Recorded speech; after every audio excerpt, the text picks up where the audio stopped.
to all the incredible listeners out there. My name is Silamon, and I created this radio platform to assist in the awakening of humanity. Our core principles are peace, love, equality, and unity, and the music that we play, the shows that we host, the content that we provide reflects that. I am super honored that you chose to tune in with us today. On this episode, we will learn about fairy tales and archetypes with Sean Kramer in about 30 minutes.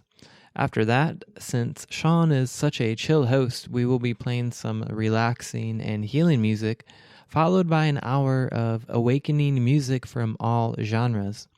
In 3.5 hours, we will be playing a talk by Eckhart Tolle on Reality is Beyond Thought. We'll end the show with a guided meditation by live painter Christopher Morphis.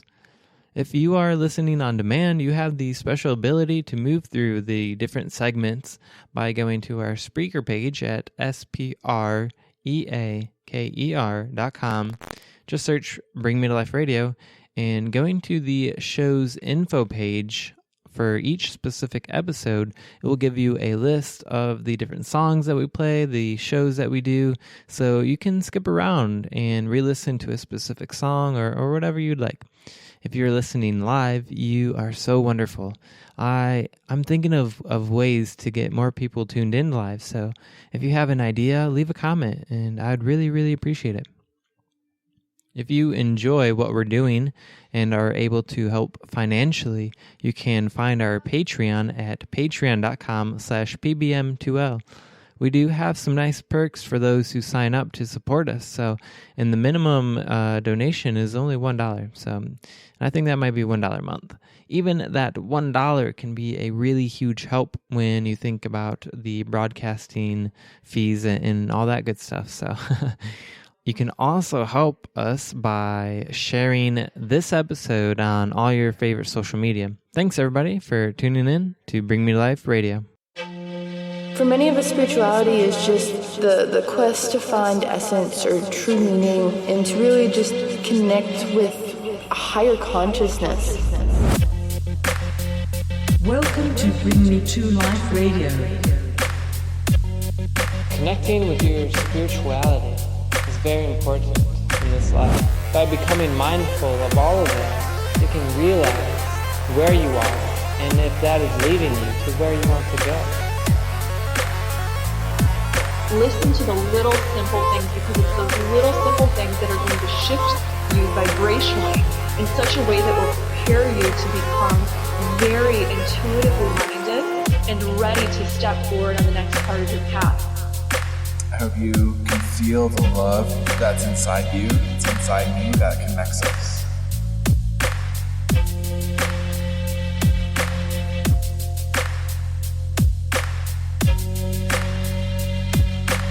Awakening humanity to spirituality and higher consciousness. This song is called Libido Bass, and it features Kevin and a couple other of my friends singing, including Jessica. So enjoy.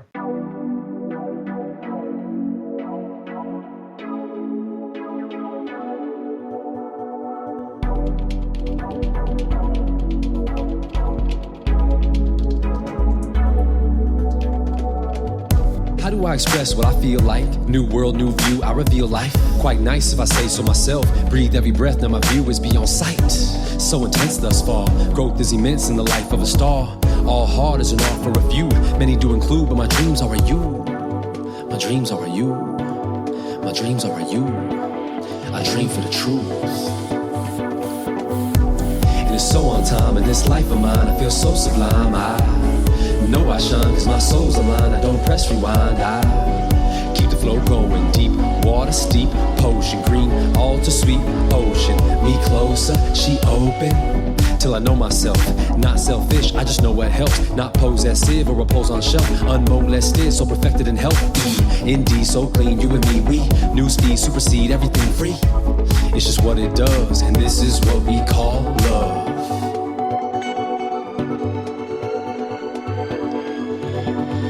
This is what we call love. Love.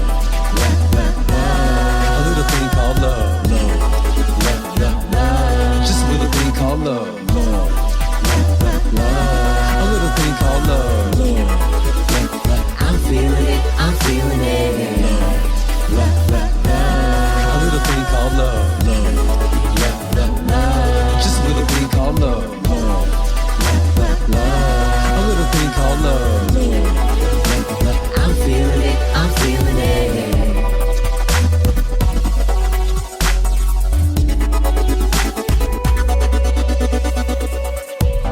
Who'd've known it was like that? Full-fledged new page on the right track. When you wanna bite first, but she bite back. Heart so open, matured with a mind that, yeah, it's a blessing indeed. Live from a force that makes living unique. Nothing to force, passion increase. No point to sleep when we live in our dreams.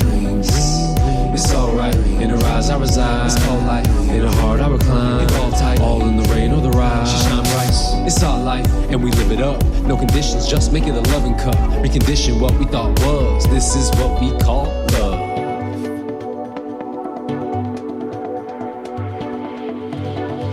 This is what we call love. A little thing called love. Just a little thing called love. A little thing called love. I'm feeling it, I'm feeling it. A little thing called love. Just a little thing called love. A little thing called love. I'm feeling it, I'm feeling it.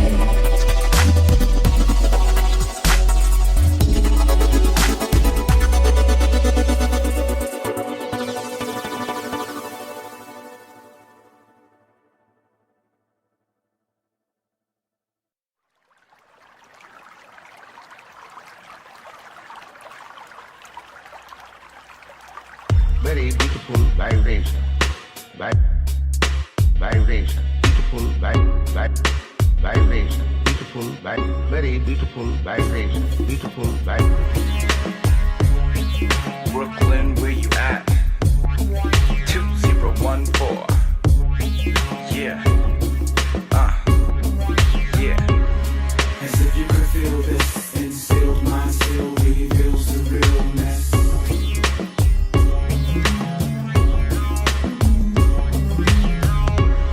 As if you could feel this, instilled mind still reveals the realness.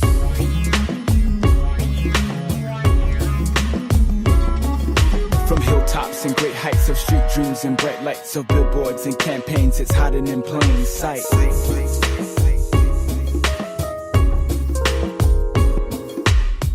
Folks wandering, chasing mirages, it evades like holding on to incense flight.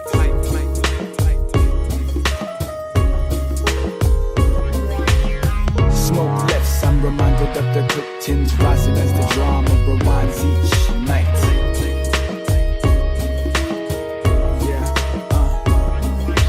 Scenes of tomorrow, happiness and sorrow, giving definitions of wrong and right.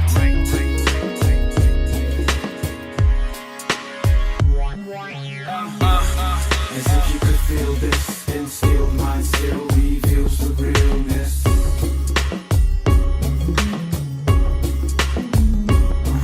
Yeah. As if you could feel this, instilled mind still reveals the realness.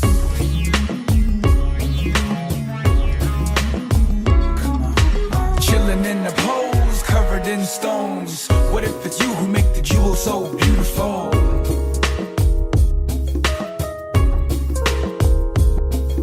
That eternal, the moonlight glow, just by being setting examples.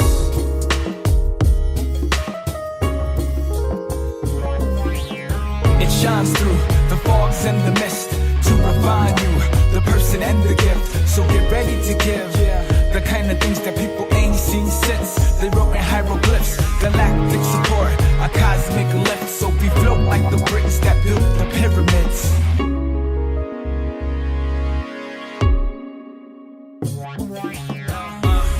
As if you could feel this, instilled mind still reveals the realness.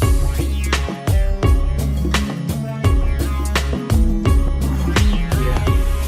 As if you could feel this, instilled mind still reveals the realness.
find true wealth. It's in reflection. It's a pure reflection. Cause if you face yourself, then you claim yourself. And if you claim yourself, then you find true wealth. It's in reflection. It's a pure reflection. You got to reach for your soul. Some preach but they don't know, and the speakers they go blast, but the frequency is old. Some swallow what they told, and others question all, while we searching for this truth and seeking to come home. The mirrors of our life, they dancing on our movie screen, co-create reality, always moving energy, and the tendencies play out like memories. We can change this reflection, deep within ourselves, deep within ourselves. Rewrite the programs, rewrite the program. Out with the old and in with the new. We burning through, coming into wholeness. Oh yes, and this is the whole test, the testament of what you're here to bless, and bring love to every crack and crevice, every crack and crevice. It's a pure reflection, don't you forget. Cause if you face yourself, then you claim yourself, and if you claim yourself, then you find true wealth. It's in reflection. It's a pure reflection. Cause if you face yourself, then you claim yourself. And if you claim yourself, then you find true wealth. It's in reflection. It's a pure reflection.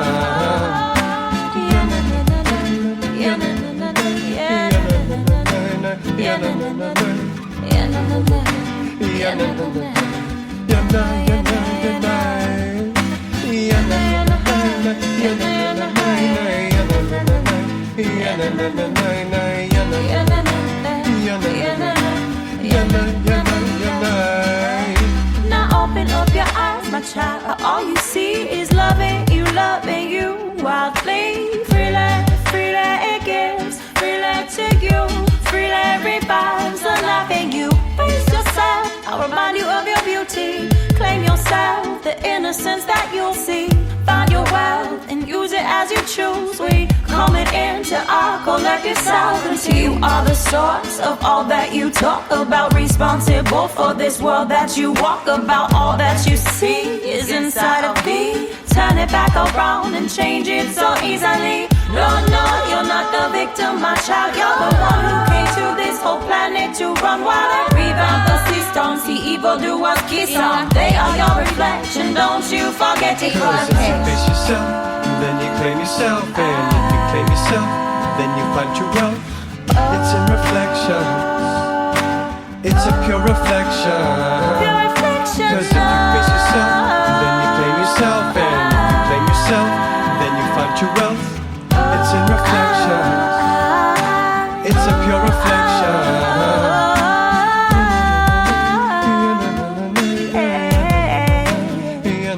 It's a pure reflection of our beauty. It's a pure reflection of all you see. It's a pure reflection, baby, lovely, like you, baby, like me. We all say, cause we did this and we love it this way. It's a pure reflection of our beauty. It's a pure reflection of all you see. It's a pure reflection, baby, lovely, like you, baby, like me.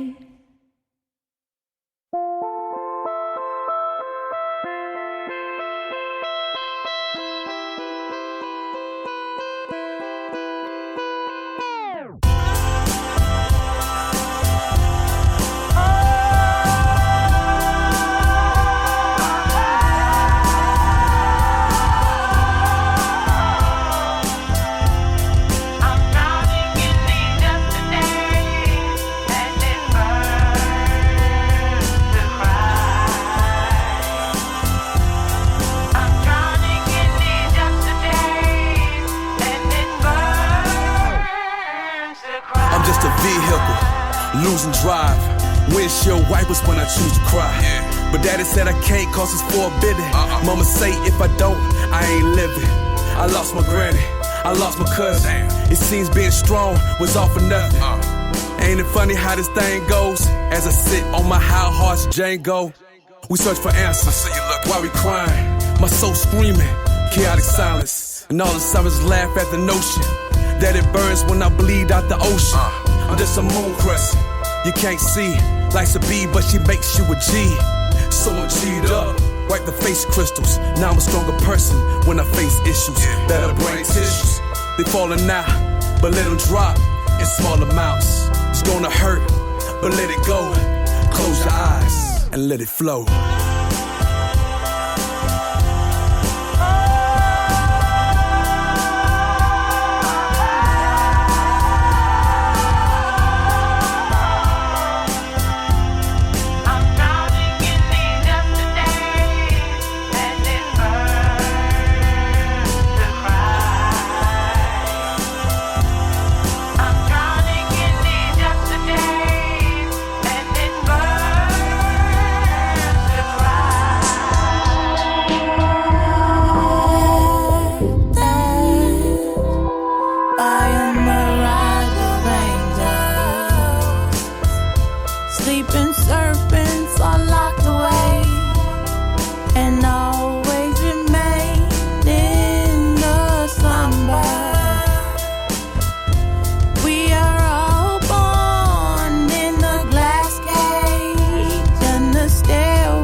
Love for the first time when you cried and my insides just died, but life goes on and so does time. Said goodbye, I was by myself. Cried at nights, I was trapped in hell. Memories fade, I can't be blamed. Things have changed, it's parted ways. Trapped in a maze, I found my way. People come, people go. My heart burns with a passion, so carry on. Meeting strangers in the night, exchanging glances. Dancing in the moonlight, I see people in this world just like me. Yearn to be, screaming freedom. Sharing, I live with them, one day leave them. Think that's sad, see the beauty. People I meet become part of a new me. In my heart, still love them, truly shape me. Make me the man that I am. This life never goes according to plan. That's why I live life one day at a time. Enjoy each moment, etched in my mind. Till the day, till the moment I die. Life goes on and on. Life goes on and on. Life goes on and on. Baby, life goes on and on. Life goes on and on. Life goes on. Life goes on and on. Living now before it comes. Life is sad, Life is beautiful, life is more than just your cubicle. I live life like it's an adventure. The future's now, but the past is remembered. Lives through me and the things I do, words I speak and the way I move. Remember you till the day I die. Now my love is for humankind. One day have to tell my love goodbye. Join infinity, the undefined. Till that day I carry on. Fight goes on, so I must be strong. Life goes on and I love you all. Wish you the best if you hear this song. Don't know you, don't know me. Life is a musical, different keys. It's all we are, so I wish you peace. Let's just be, let our love run free.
Fairy tales are both stories of transformation and symbolic poetry. They are gifts from our ancestors, offering symbols and guidance for our human development. In this show, artist, philosopher, and teacher Sean Kramer will lead us into the imaginal realm of fairy tales, where we will find healing images and wise teachings for our own journey through this enchanted world. So welcome to Under Their Spell, meditating on fairy tales.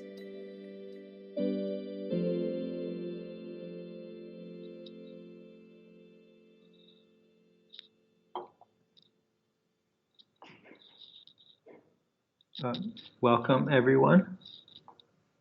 My name is Sean Kramer, and this is Under Their Spell, meditating on fairy tales.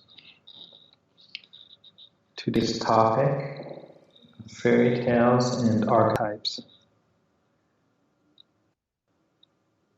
And I do not wish this session to be just a talk or lecture giving you information about some theory of archetypes. Rather, I intend to offer this as a meditation, an insight meditation, and ordered series of examples and images which can provide a path for our minds to follow in order to gain insight into the archetypes, into our own nature and the nature of fairy tales. So let us begin with a visualization meditation to relax ourselves, to sink our consciousness into the deeper levels of ourselves and the world. If it's suitable for you, you may close your eyes. Bring your awareness to your body and your breath.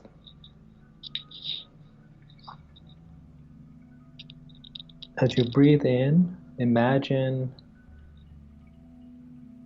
light, energy coming in through your breath, filling your body. In through your nose, mouth, down your throat, filling your arms, your torso, your legs, all the way to your feet. With each out-breath, feel the out-breath taking away any tension, blocks, and as you breathe out, you relax. Feel yourself maybe sinking, falling down into a deeper, relaxed state.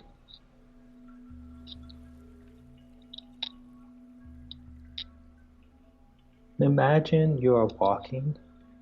You walk into a forest.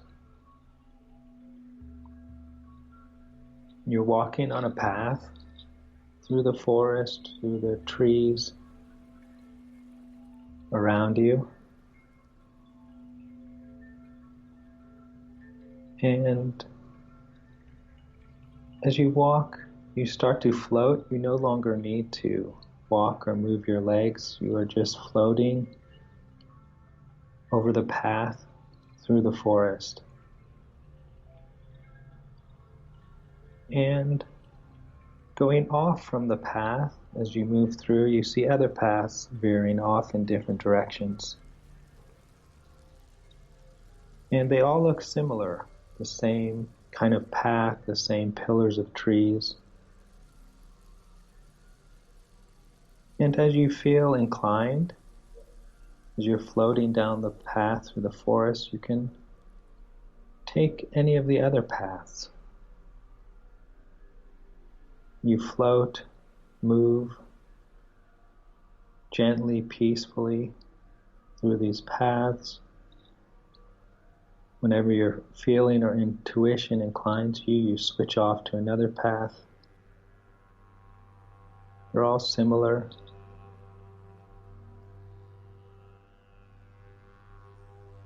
Now as you're moving along the path you're on, it starts to go downward. As you follow it downward, as it goes down, it starts to become darker. And you can detect the path and the trees, but more and more dimly, until you can't see the path anymore and you're just floating, falling gently in darkness.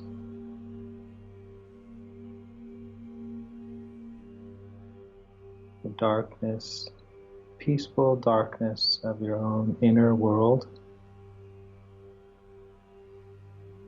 And then you fall gently back into your body, wherever you are at this time.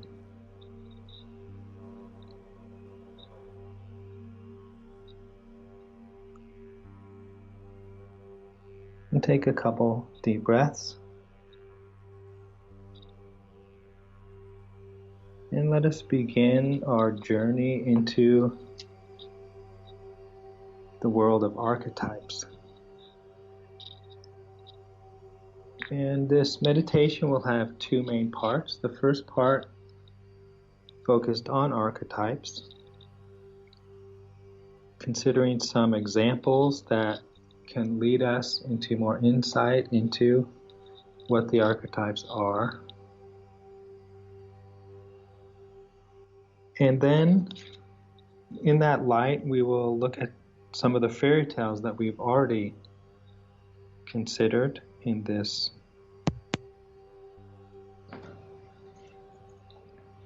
that we've covered previously. But we will see what new light and understanding the archetypes can shed on them.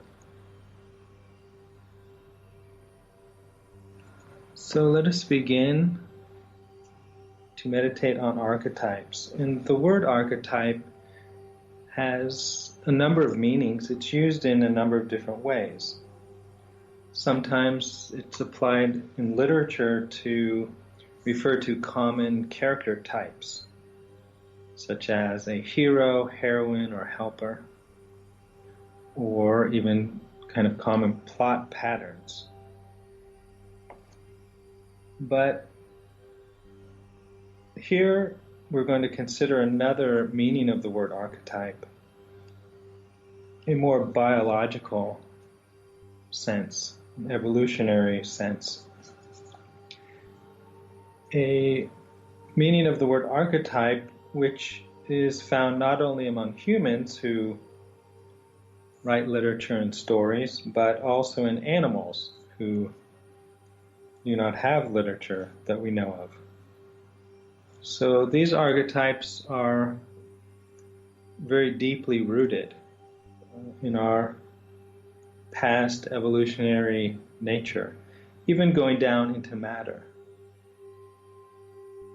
And archetypes are such interior, really fundamental and pervasive principles of the way we experience life and the world that it can be hard at first to see them in ourselves. They're so fundamental, they're like behind us, and so, in a sense, so present that it's hard to see.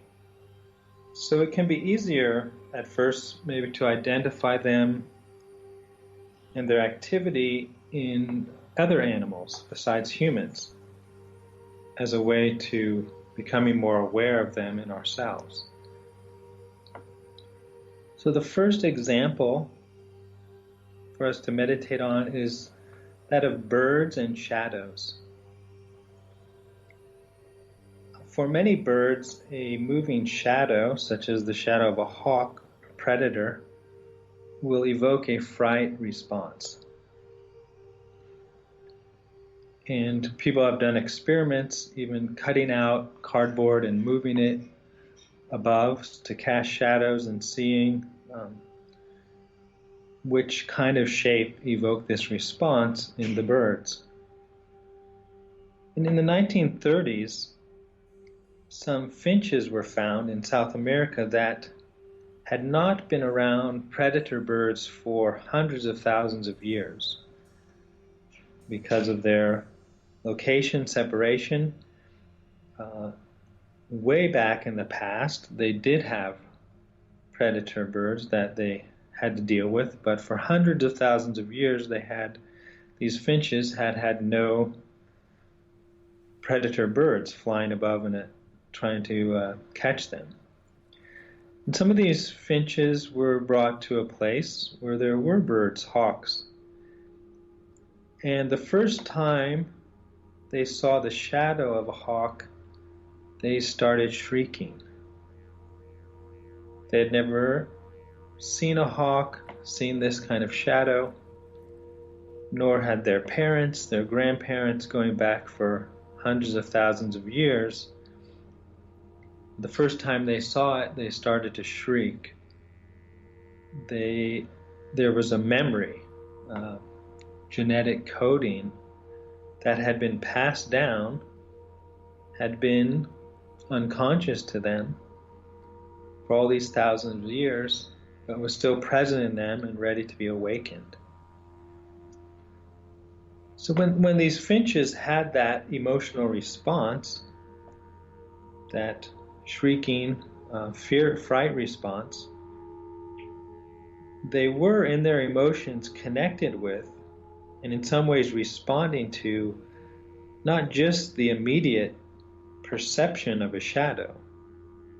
They were connecting with the experience of their ancestor finches from hundreds of thousands of years ago.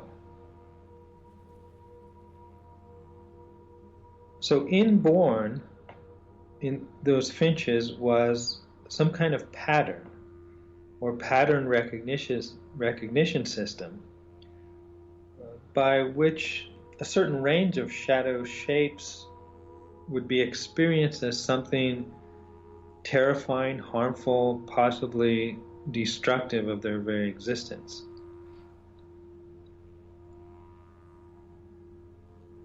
Such inborn patterns with this power to awaken and even possess us with these deepest experience of terror or of longing and desire, these are the archetypes, or some examples of kinds of archetypes.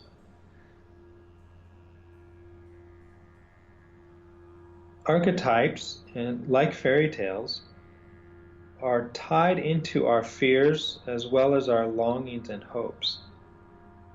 So they are a combination of kind of a potential pattern with very deep, intense, emotional responses and behaviors all connected together that are inborn and passed down through the members of a whole species. And they're connected with experiences of things that are harmful or beneficial, things to be sought or avoided, our desires and our fears. Just like fairy tales are about our deepest fears and desires. For the finches then, the hawk shadow archetype is in the category of something harmful, threatening to be avoided. An inborn response to something that could be hurtful, in which we have a strong feeling and reaction even prior to our own experience in this world. And these things which we're calling archetypes are very bodily, physically rooted. It's an intense kind of whole body experience that those finches were having. But there are also archetypes not only of threatening things to be avoided, like a shadow, frightening shadow of a hawk. There are also archetypes of desire for what is beneficial, nourishing, fulfilling for us. So let's look at another example of an archetype of desire and longing for what is fulfilling to us, and that is the mother archetype.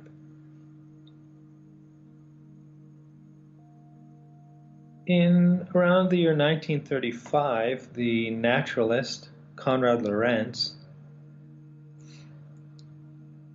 was working with geese, and he observed how even in the egg, the baby goslings were searching for a mother, longing for a mother. They would respond back through the shell and the egg to the sounds and cheeping of the geese.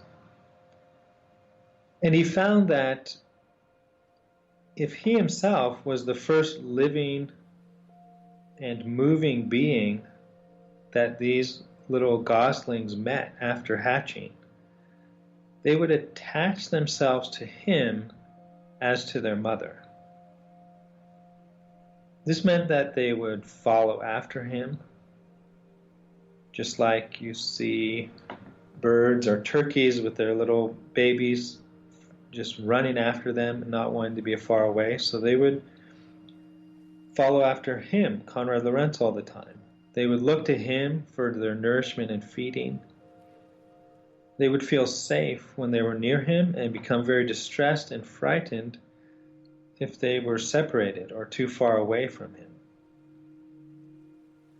So in his early experiments with this, when the little baby goslings took him as their mother, he would squat down and walk around, squatted down, and he had to continually make sounds, goose-like sounds. Otherwise, the little goslings would become distressed if he stopped making the sounds. So he learned he had to constantly be making these sounds, and if he stood up, they would become distressed. They thought that their mother had left them. So there's a story that he tells when he was first doing this. He was in his yard, and he had all these baby goslings who were attached to him as their mother, so he would spend lots of time out in his yard, squatted down, walking awkwardly through the yard, making goose sounds. And the grass was so tall that you couldn't see the little geese. And his neighbors, where he lived, were one time found to be all peeping over the fence, watching him, thinking he was gone completely insane, seeing this man squatted down acting like a goose in his yard. Now later, him and his students would use boots, like rain boots with different patterns on them for the little goslings to see when they were born, so then they could wear these boots and the little goslings would follow around the boots.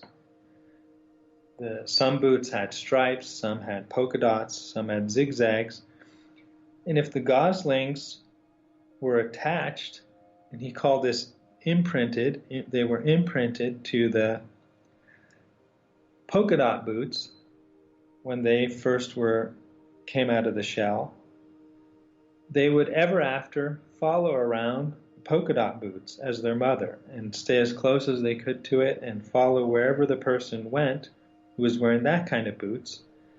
Someone else with striped boots would not attract those goslings unless they had been imprinted with striped boots. And that particular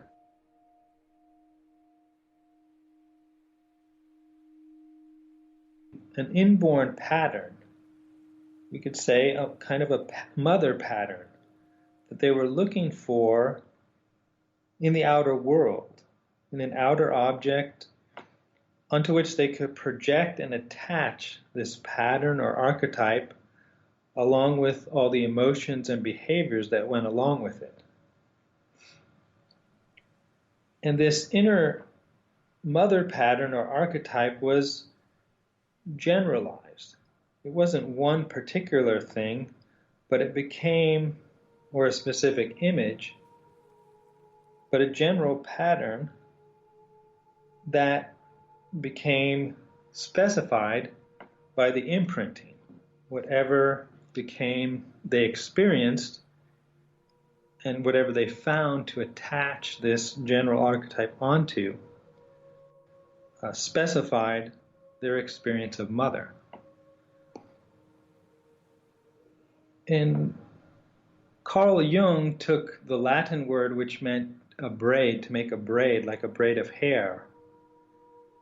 And he said, around the archetypes, through our experiences and imprinting, things got gathered like into a braid, as if our experience of life was flowing hair that gathered into these different braids in our soul and our psyche.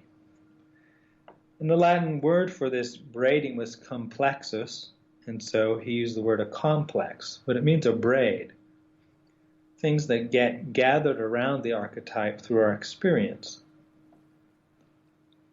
So these goslings that imprinted onto boots with stripes would be said to have their mother archetype would become a mother complex, a braid that was associated with stripes. And ever after in their life, maybe they're flying on their yearly journeys, their migrations, and they see maybe a landscape and there's fields, farms that have been planted in striped patterns. That goose will experience intense emotion.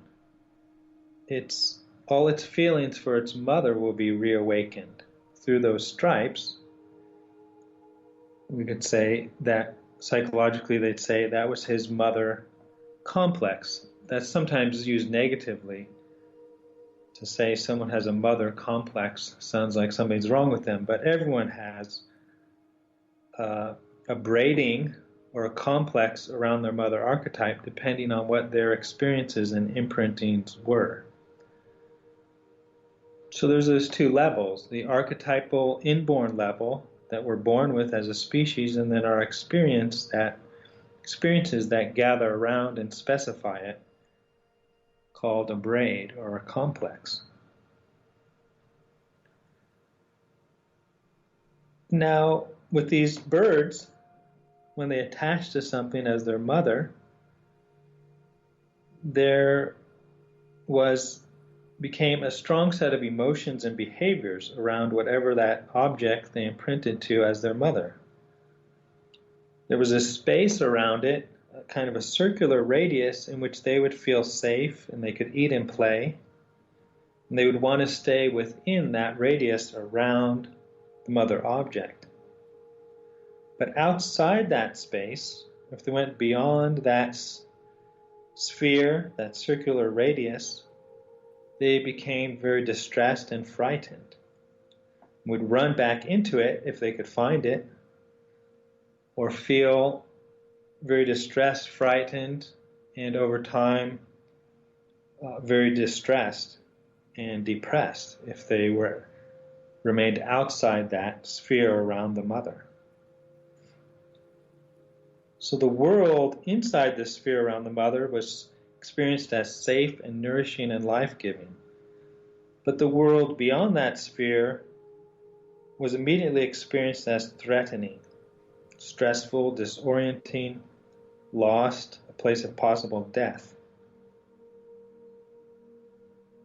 And this seems to be the first experience of animals, birds, mammals, and ourselves of the world.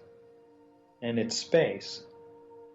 The division of the safe space around the mother and the threatening lost space outside that circle.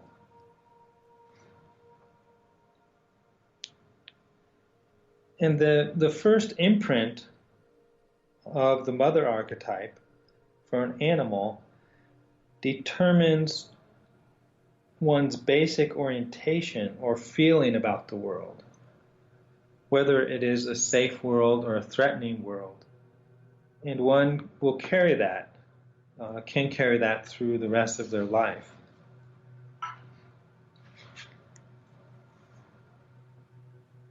So I think you can already see, if you remember our meditation on Hansel and Gretel, many ways in which the fairy tale Hansel and Gretel is a tale about the mother archetype and its various ways of being imprinted. Imagine if these geese would tell stories, and they wanted to tell very deep stories that would reach back to their earliest experiences,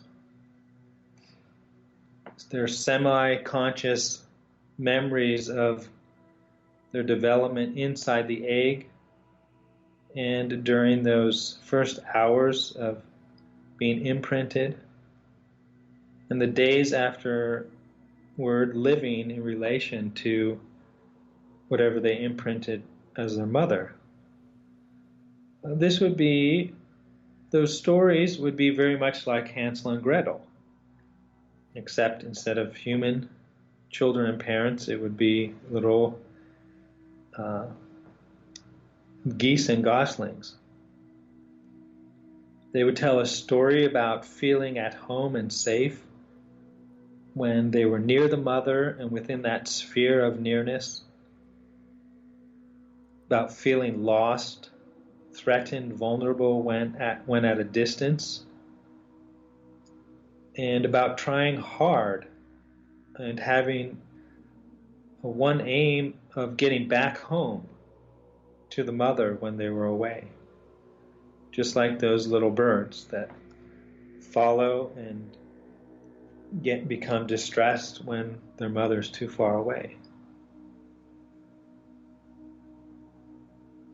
And they would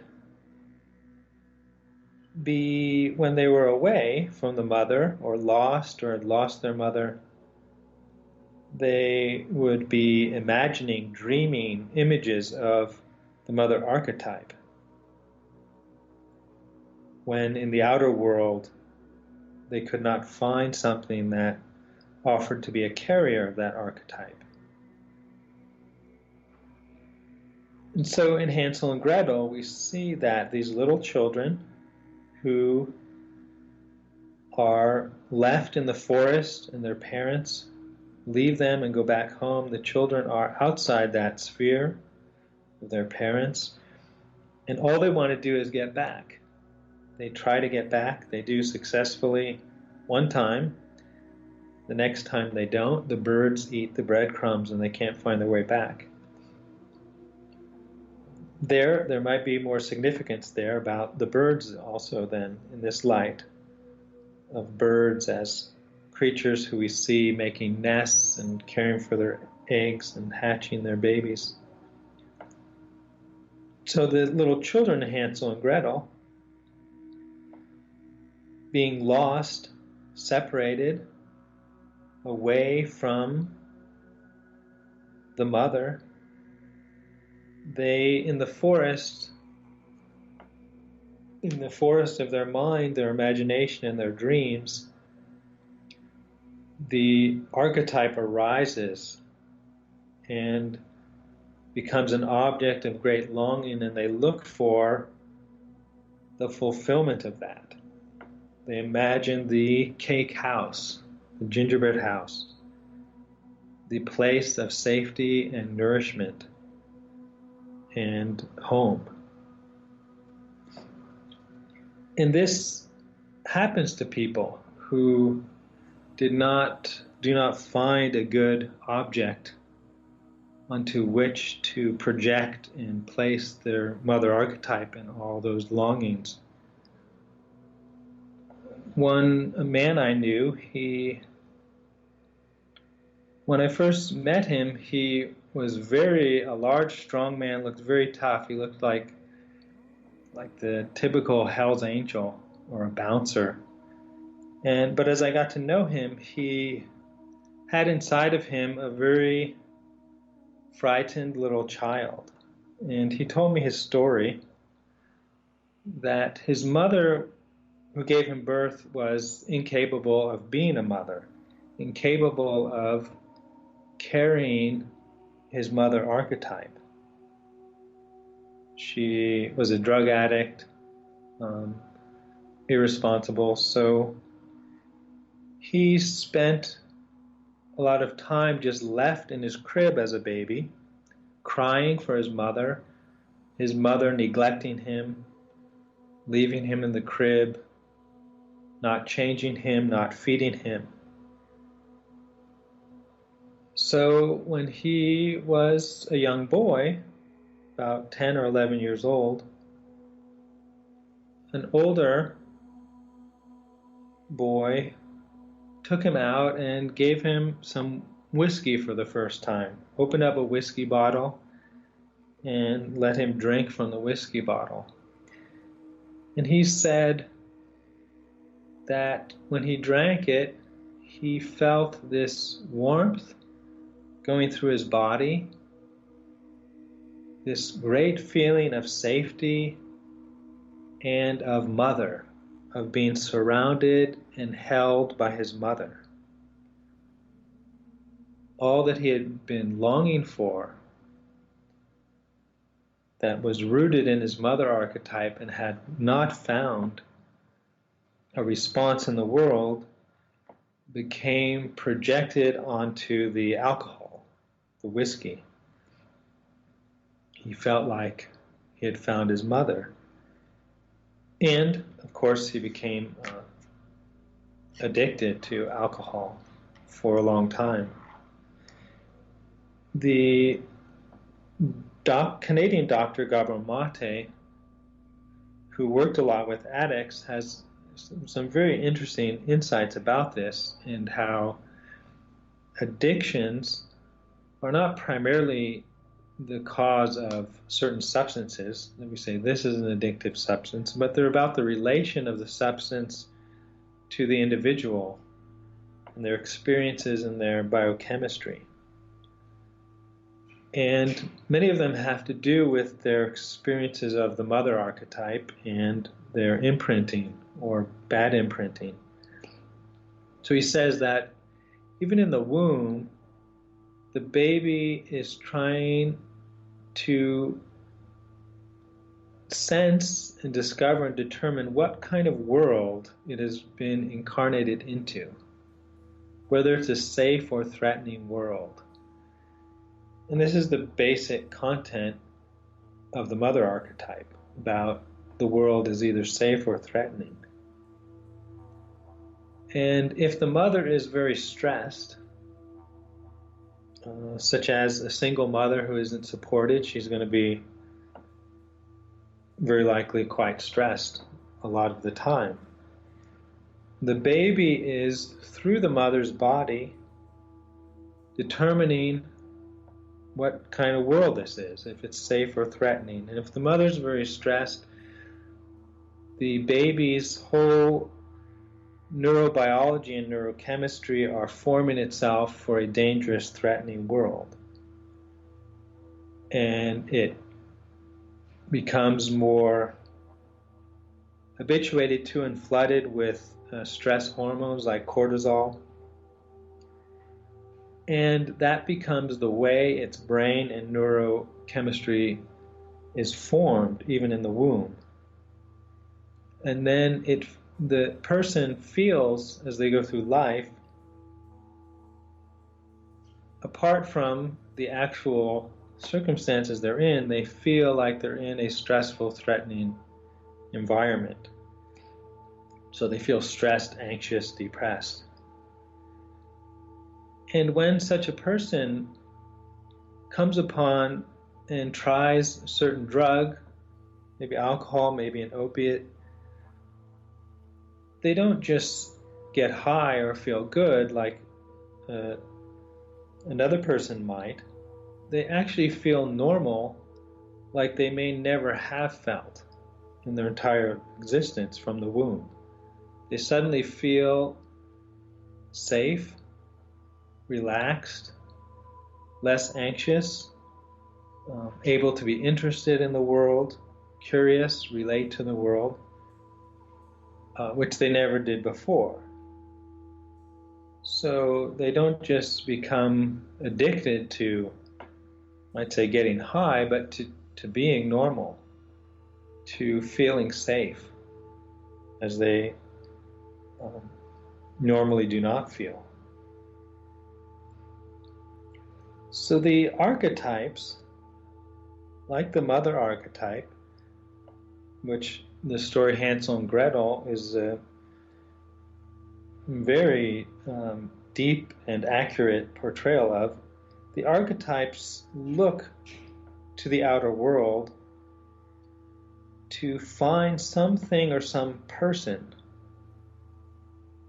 onto which they can be projected, which can become clothed in the archetype, and to which the animal or we ourselves will attach the archetype and its braid or complex, the things around it, as well as we will attach our needs and longings, the emotions and behavior patterns that are all involved in that archetype.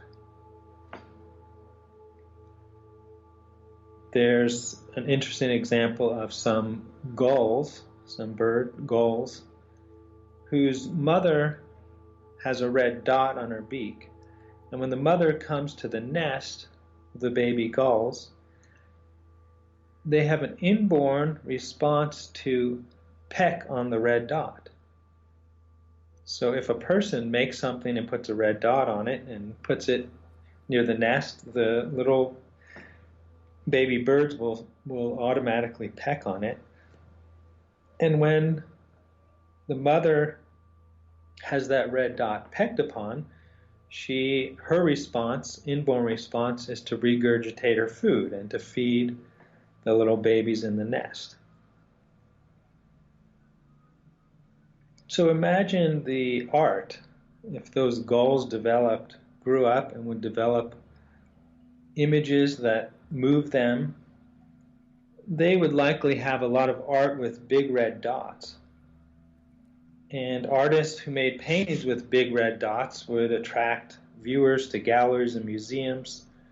You would see these gulls standing around enjoying looking at paintings with big red dots, because it would evoke these deep archetypal feelings that were not only of their experience, but were awakening the kind of material genetic memory going back of their whole species.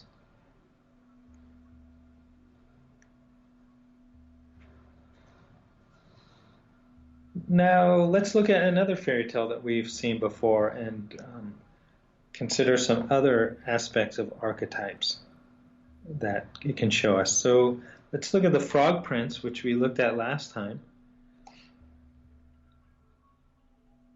And the Frog Prince, as you might remember, had three parts. The first scene is the little girl in the forest with her golden ball, which falls down into a well, and out comes a prince in the form of a frog. Then the story goes back home where she's with her father, and she is disgusted with the frog, which is following her, wanting to eat at her table and sleep in her bed. And the last scene in her bedroom, where the frog turns into the attractive prince, she's no longer repulsed, but happy, in love with him. And this tale is about archetypes, but not just the archetypes, but the aspect of the archetypes in their progression. the archetypes are not static things. They are part of the life process and motivating our life process on our development. So the mother archetype, which Hansel and Gretel is about, is one of the first, maybe the first powerful archetype, and on which we depend as baby animals for our very survival, that attachment and experience of the mother or the parent. But as we grow, that changes, and our growth is involved and actually motivated by a change and progression of archetypes arising and returning, diminishing, other archetypes arising. And that's what this story, The Frog Prince, symbolizes so very well. So in the beginning, the little girl goes into the forest. And the forest is very interesting because it's a place where we go from animal life to the plant life, the trees in the forest, and then they are rooted in matter, the inorganic matter of the earth, the rocks, and the soil.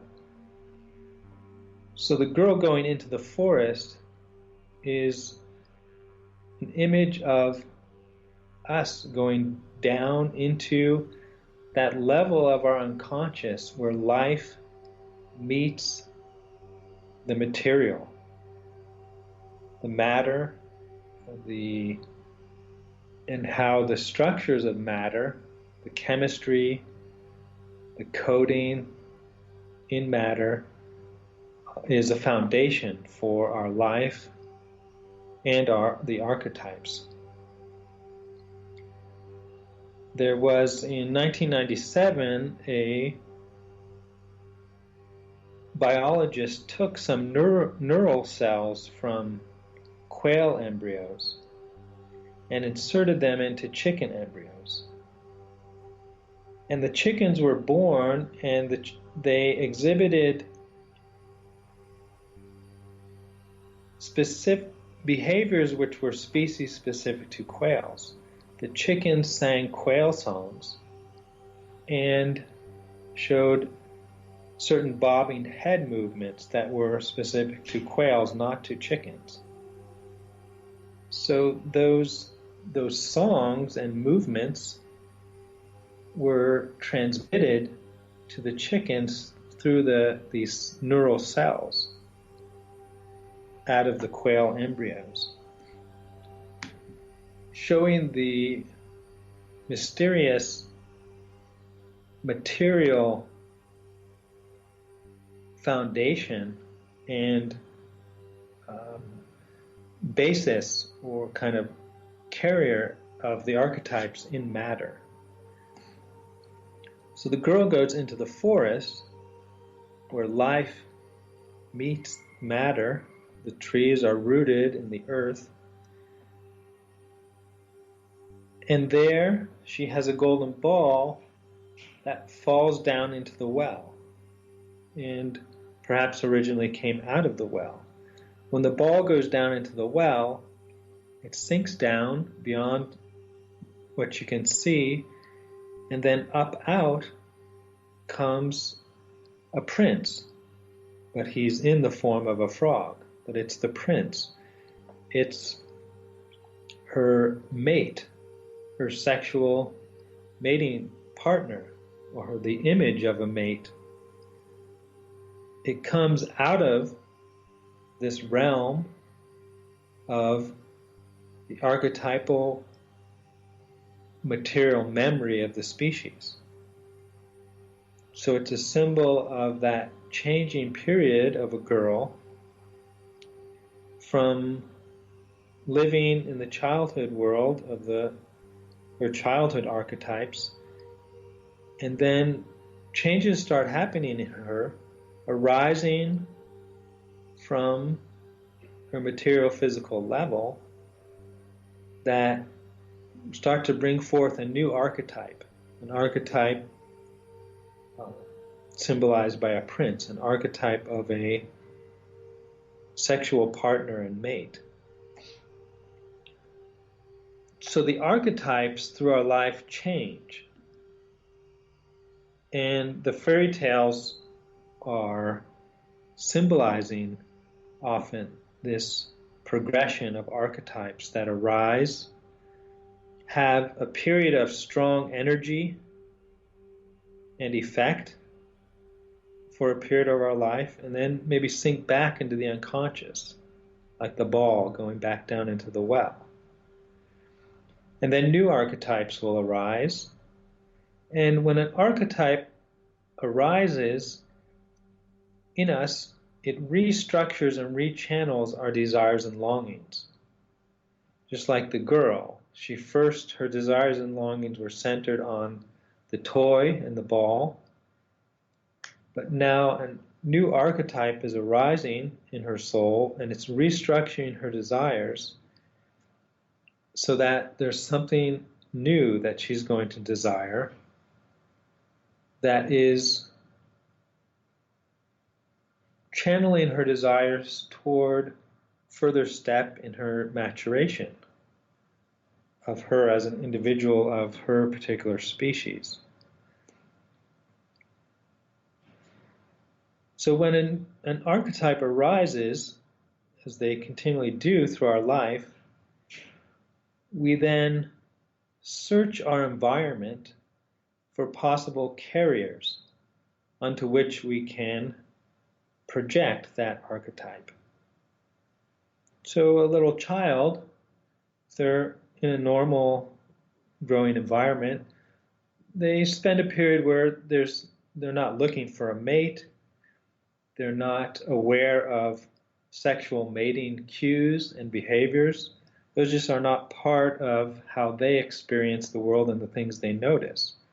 But then when the archetype of the mate arises, of the sexual partner, then the person experiences the world very differently. And they start to notice and see things that were not part of their perceptual system before. This is something common with a lot of animals, but some experiments were done with jackdaws, and they notice things that move and move in certain ways, and those are objects of prey, they're food for them. But then the things that don't move and don't move in that way become part of a general, almost like a gray realm of their experience, and the only things that stand out are these things that move. And that's a reason why insects will freeze. Sometimes we say they're playing dead, but they become invisible to the bird predator because its perceptual system is as if there's this general bland background and then things that are moving. But the archetype does that. It changes so that new things become noticed to us and other things become less noticed. So as the archetype of the sexual partner arises, then we notice sexual cues and behaviors that we did not notice before because of that archetype in us, and we look for someone to become the carrier of that archetype for us. So good literature and art are ways for us to develop healthy braids or complexes around the archetypes. The archetypes have an intentionality and a progression through our life. They have a purpose, they're moving us. But the things that get attached to or imprinted on the archetype affect our development for better or worse. So a good literature and art will attach things, will specify, take our archetypes and attach images and stories and experiences to them in a way that help us to grow and develop. So a little child hearing the story of the Frog Prince is being given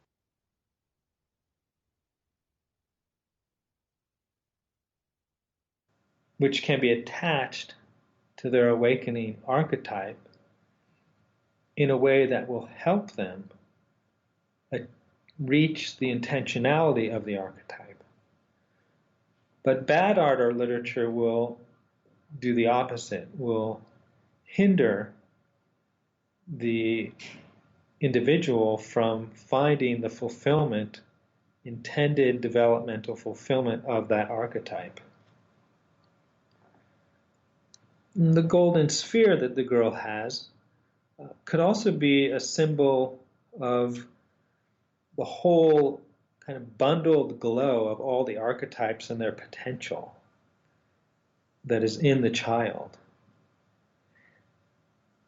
And that's a suggestion that in childhood, the archetypes in their promise and potentiality are present and experienced by the child and projected all around the world onto things, the archetypes of longing and threat, so that the world has this intensity and glow of it.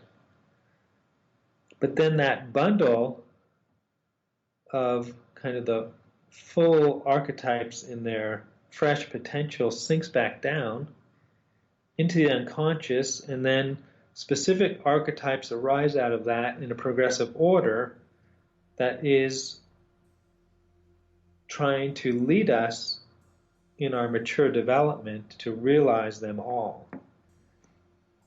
So the symbol of the archetypes in their fresh potential is often a sphere, but then at the end of life, their actualization will be symbolized by a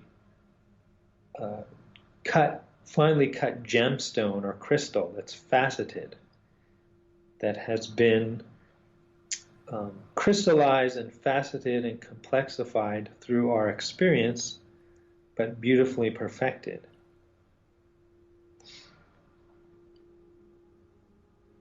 The prince as the frog is symbolic of that in-between phase when the archetype of the sexual partner starts to arise in the child or young person, but other parts of them, their emotional system, their psychology, are not ready for that. So there's an attraction and repulsion phase until they mature, and then the archetype of the mate, the sexual partner, can be placed onto someone in a way that is fulfilling and happy, as happens at the end of the tale.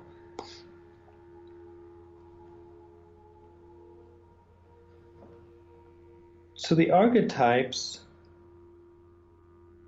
then are not just static images, and they're not even specific images, they're kind of pattern potentials that get fixed on certain images through our experience and through our imprinting.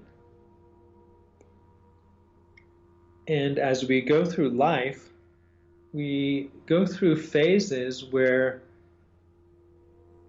the old archetypes sink back into the unconscious or semi-conscious, and new archetypes arise which then reorganize and structure our desires. And we are in a phase of an imprint vulnerability to which things can get attached to that archetype. As adolescence is an example of that things that we meet when some of these new strong archetypes are arising get attached to them and stay for the rest of our life. So the fashions, the clothing fashions that a young person meets in their adolescence that at the time are fashionable and associated with desirable partners become and remain attractive to them often for the whole rest of their life, and later fashions cannot have that effect on them because they've passed that period of the fresh archetype with infant vulnerability, and they don't understand the later fashions.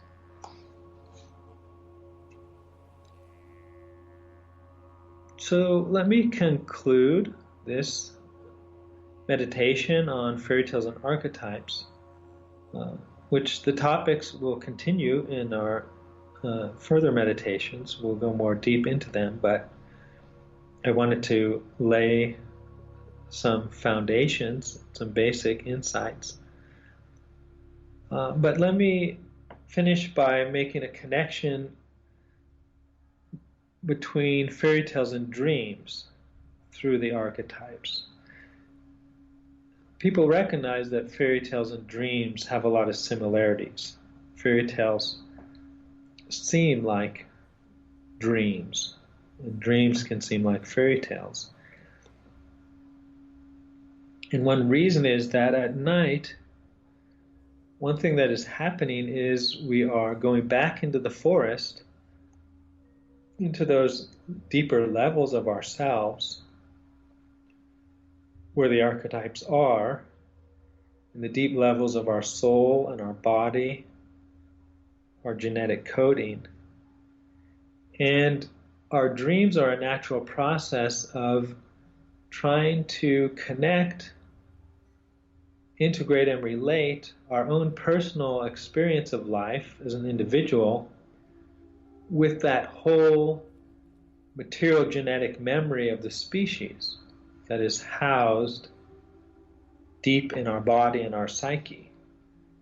And dreams are that process, an expression of that process. So a very strong emotional dream, if it's very intense, that's a sign that an archetype has been touched in that dream. And the fairy tales are similar to that. They are also stories that reach down to that level and are helping us connect our individual story, our individual life process, development, and journey with this very deep journey of our whole species and the experiences and memories that have been passed on to us in the archetypes.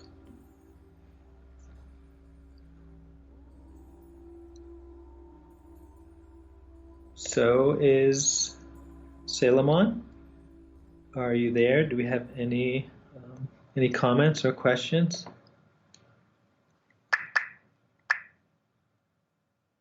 Can you hear me? Yes, I can. Great. It's a very, very great episode. Very interesting stuff here. And while I was listening to you talk, it seems like that archetypes play a really big role in our lives. And I was just wondering, do you think that the archetypes kind of help us as humans make sense of the world that we're living in? Oh yes, they do. They have, just by themselves they do, and our own reflection and understanding really helps us make sense of that, of how we experience the world, of what is happening. And it's very, I think, especially helpful, insightful if we see the progression of the archetypes through the developmental stages of life, and then notice that in ourselves. I've been helped a lot. There's special things that happen with the archetypes at around midlife, like late 30s, early 40s, that Carl Jung noticed and really wrote a lot about. But just like during adolescence, which I talked about, or the early childhood, and it's very helpful to know about that for ourselves, to be aware of what is happening and to cooperate with it so we can move forward with their intentionality, their development, and cooperate with it is very helpful for our own personal growth. I like that. You also said how in the Frog Prince the partner came into her life, but it was frog because she wasn't quite ready for that archetype to be fulfilled, and then when she was ready, the frog turned into a prince, and that was fulfilled. So I thought it was a really cool episode. Yeah, and I think to me it's very enlightening, and it really opens up some of the depth of the fairy tales that the tellers had very deep insight into, not maybe using our same language, but they saw into these things and put them into symbols for us. Yeah, very cool. Thank you. You're welcome. Shall we finish with a meditation? That's fine with me. Okay.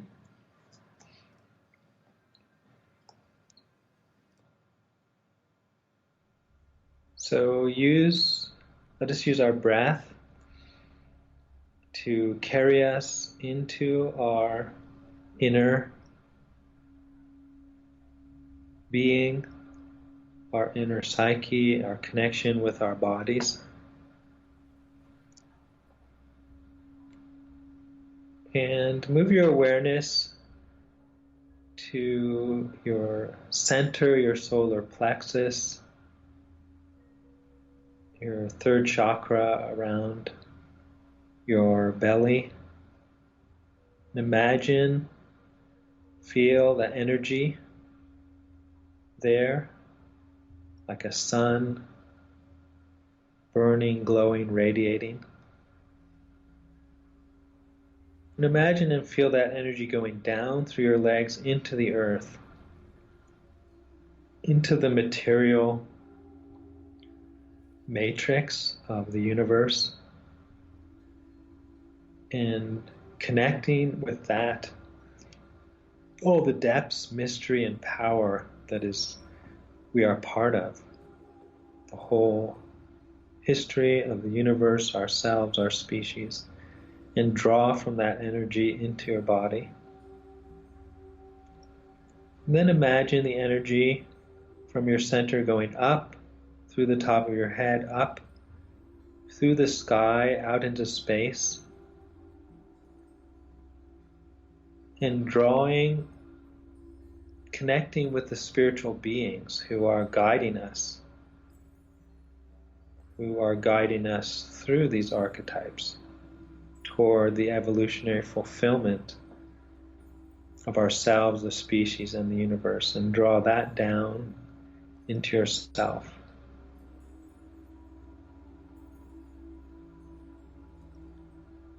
And we thank you, all the heavenly powers. We ask you to enlighten us on our journey, to help us understand our nature, our purpose, and to follow the steps of our life in the way that will most help our own evolution and the evolution of all humans and all the world.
Hey, this is Billy Mays from Infinite Third.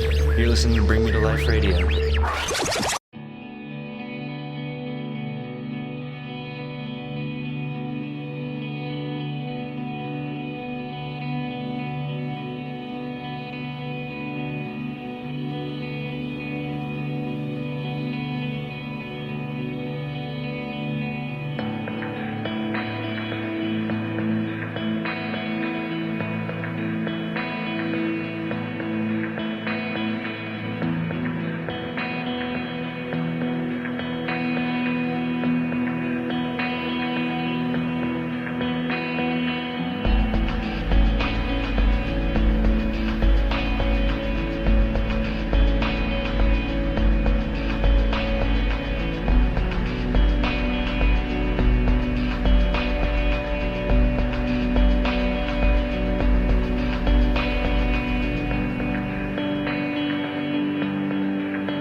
this space travel track, the feeling of going out of space and traveling and knowing that still we have a home here. Everyone can feel where is their home, in the body or here on earth or whatever it is. But the crystal ball, for me, brings the like a stable tone that I could fly more high. So yeah.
Bonjour. My name is Candida Rodriguez Kingbird. I am Red Lake Anishinaabe, Ojibwe. I'm here today is recording from Standing Rock, North Dakota. Today is November 14th, 2016.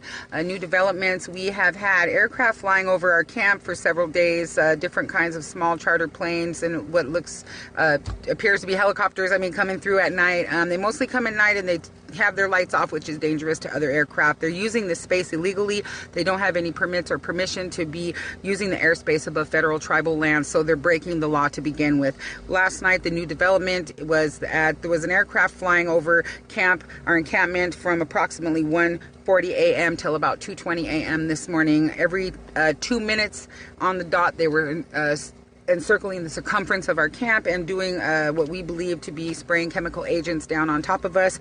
This is an act of chemical warfare. This is an act of terrorism in the United States by the United States government against the indigenous peoples of Standing Rock and of this encampment. They are not reaching out to the sides where the police department has set up their barriers and their blockades, so we know that they are strategically placing these chemicals on top of us. This morning at 5:30 we came out because we heard the same aircraft passing overhead.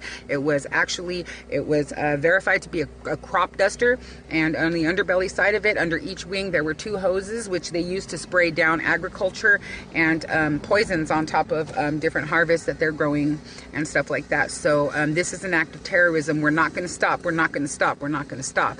We're going to keep fighting for the people. We're going to keep fighting for the rights. These resources belong to our children. This water belongs to our children. This is our future. These kids need this land. They need this water. They need these resources, and they need us to stand and fight and protect them. Don't put this on Facebook. They'll take it back off again.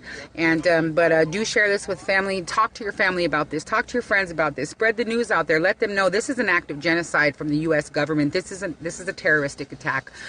Power to the people, man. We're not going to stop. Stay up.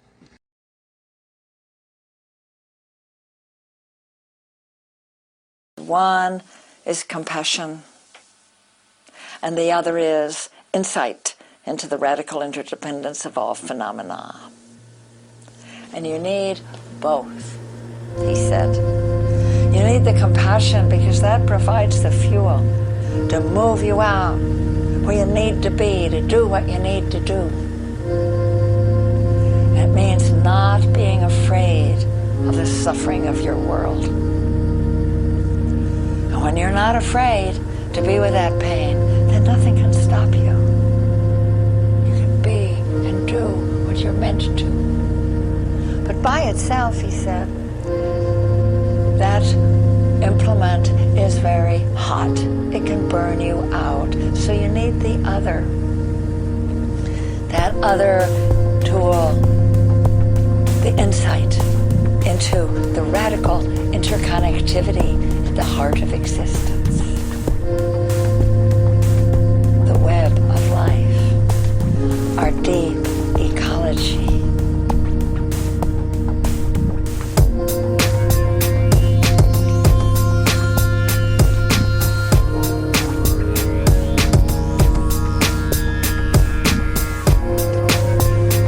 When you have that, you know, he said, when you understand that, then you know that this is not a battle between good guys and bad guys. You know that the line between good and evil runs through the landscape of every human heart. And you know that we are so interwoven in the web of life that even the smallest act with clear intention has repercussions through the whole web, beyond your capacity to see. But that's kind of cool, he said. Maybe even a little abstract. So you need the heat of the compassion.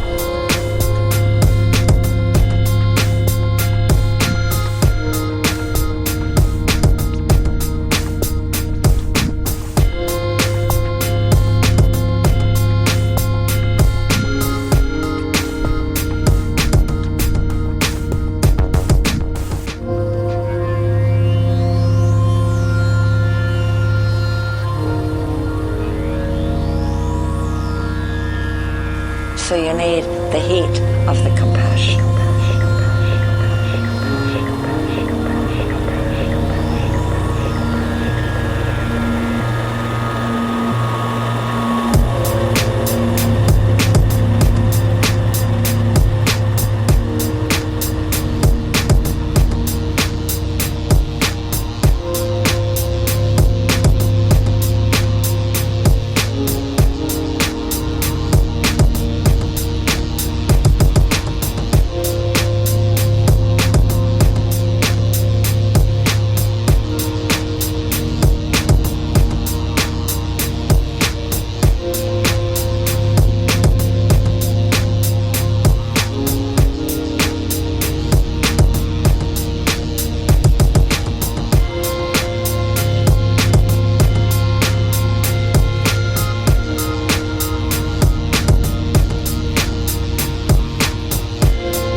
it's pouring like rain, it's flooding the streets.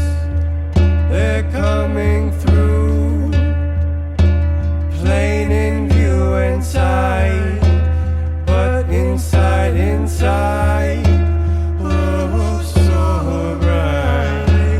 Hey, earth dry, I feel you walking, speaking a good way, bringing a new dawn, walking in beauty, forging a new path, till we find each other in these changing times,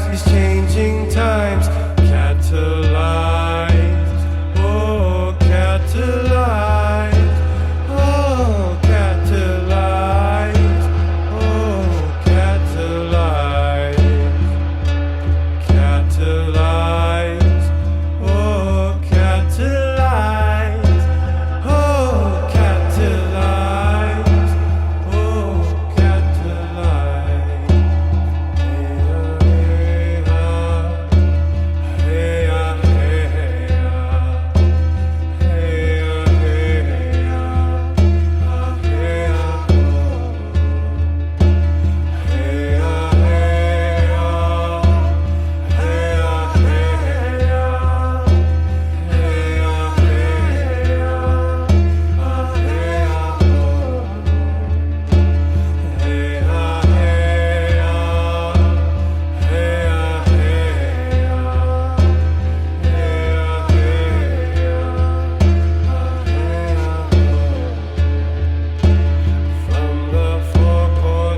Yes, I feel mad about the state of affairs in the world today.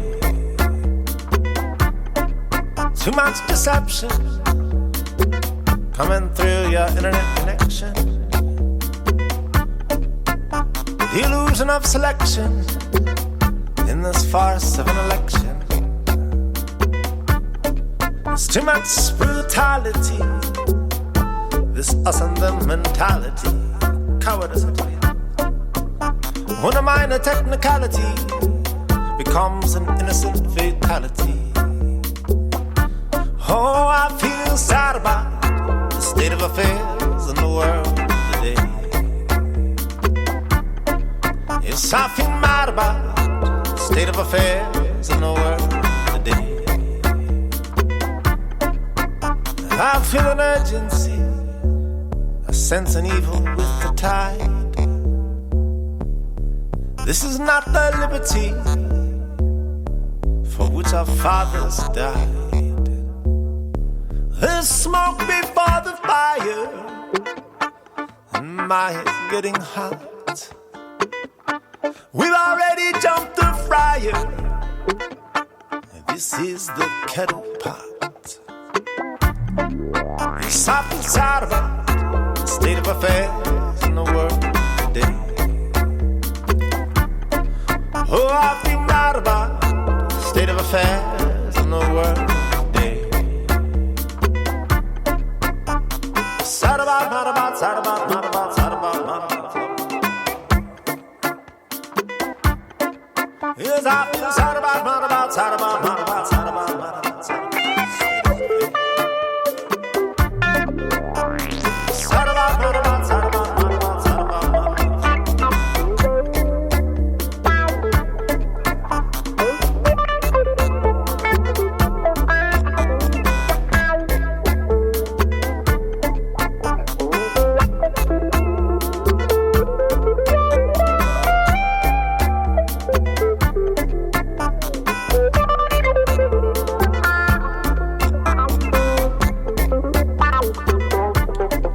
I feel an urgency, a sense an evil with the tide. This is not the liberty for which our fathers died. There's smoke before the fire, and my head's getting hot now. We've already jumped the fryer, this is the kettle pot. Yes, I feel sad about the state of affairs in the world today. And I feel mad about the state of affairs in the world today. Yeah, sad about, mad about, sad about, mad about, sad about, mad about. I feel sad about, mad about, sad about, mad about.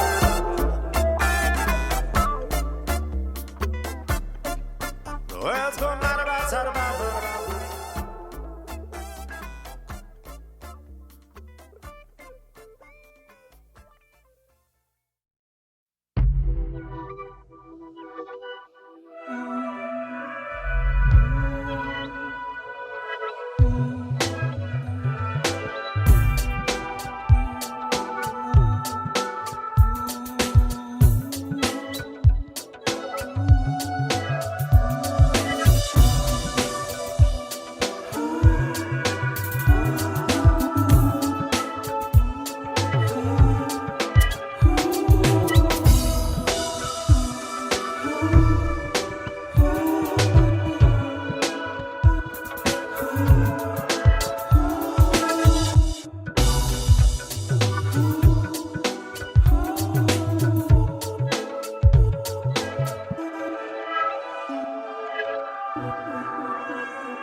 Here we are, outer space, approaching Earth, only on occasion. Spirit souls with steady gazes, taking notes on coming changes. our relationship,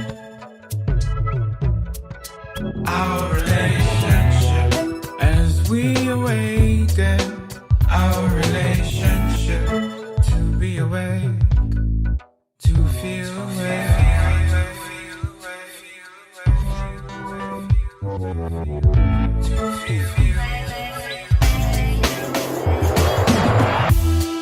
Your hands to the sky, feeling worlds collide in a new paradigm. Yeah, where your power resides, shaking hands of time in the new paradigm. Your hands to the sky, feeling worlds collide in a new paradigm. Yeah, where your power resides, shaking hands of time in a new paradigm. Yeah.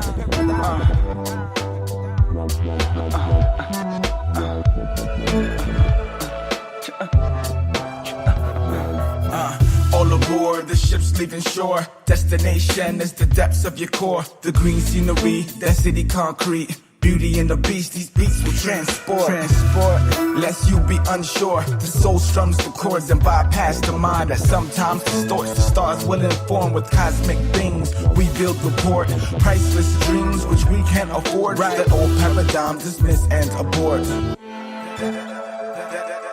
Old paradigm dismiss and abort.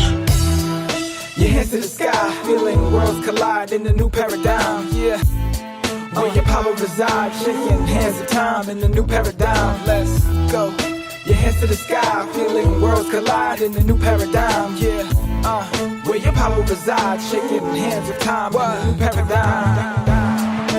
Warriors, water bearing out the flames, but this fire burning inside.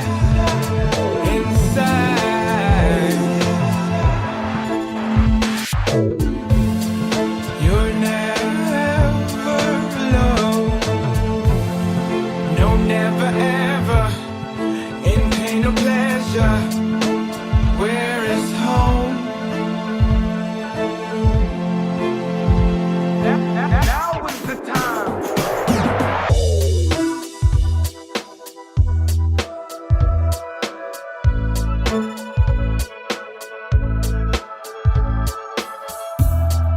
Your hands to the sky, feeling worlds collide in a new paradigm.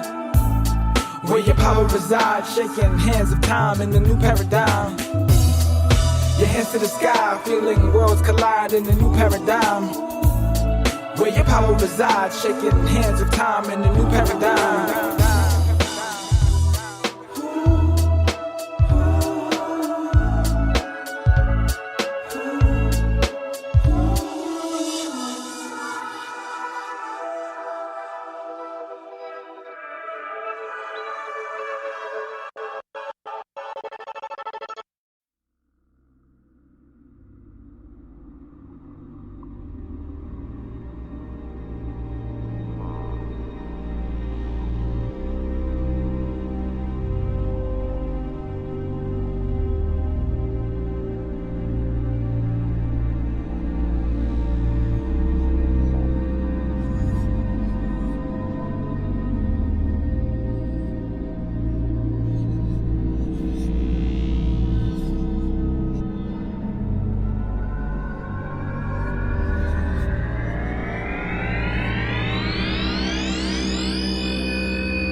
am infinite, I am the channel that's expanding the psychedelic vibration in unity. I am activating the resonance. I am galactic, radiant, and defined. I'm electric, I am lunar, I am magnetic, I am planetary, balanced, organized, and connected. I am inspired, I am in harmony, I am integrity, I am the perfect manifestation. I am dissolving, releasing, liberated, and dedicated, universalized while enduring this transcending mantra. I am an earthling communicating in spirit. I am breathing the cosmic essence and power. I am action and dreaming. I am abundance and intuition. I am G-O-D. I am DMT. I am extreme, internal and external. I am a flower of life and spiraling art, accomplishing healing with elegance, pure love that's coinciding. I am magic and the magician in the illusion.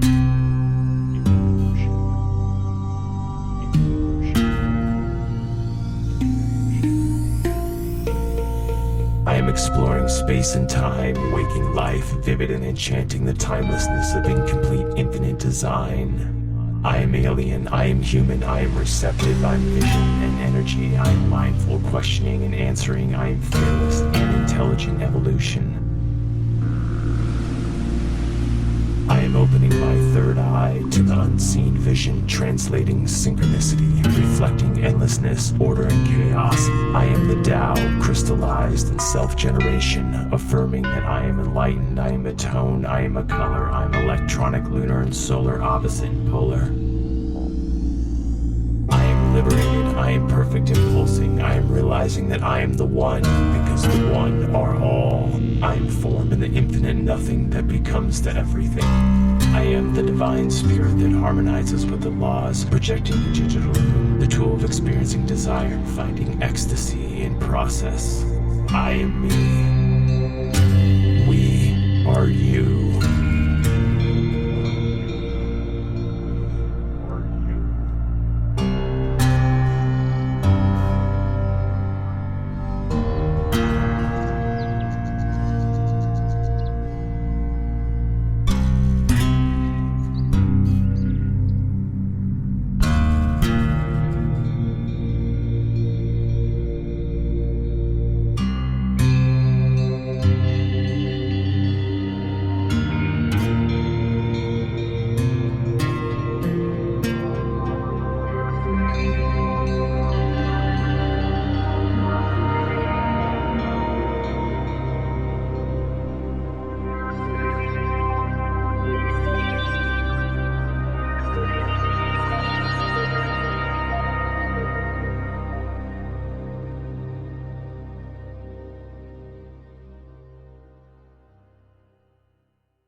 With our combined efforts, our long-desired plan for the Earth's ascension will occur.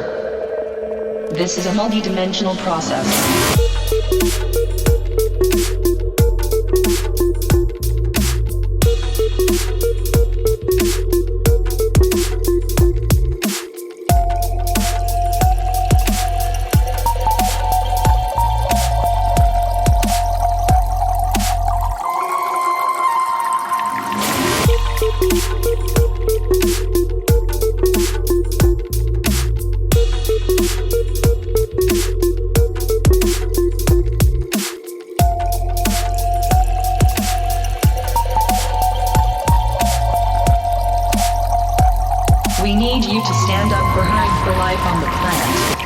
This is a cooperative venture.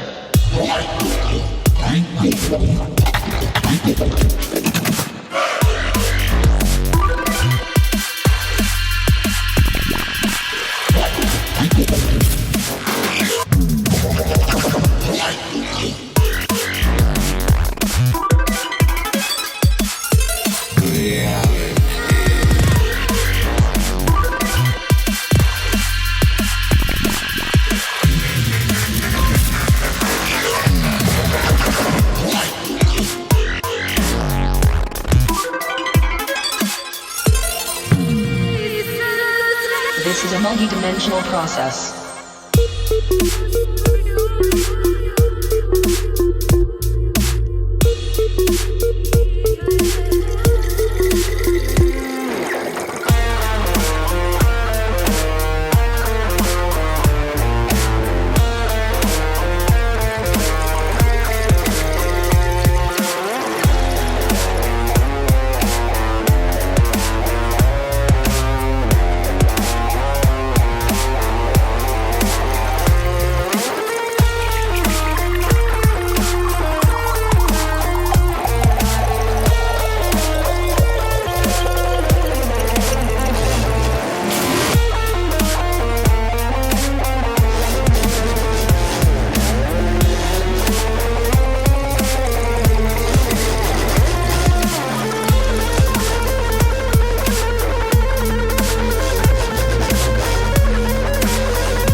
multi-dimensional process.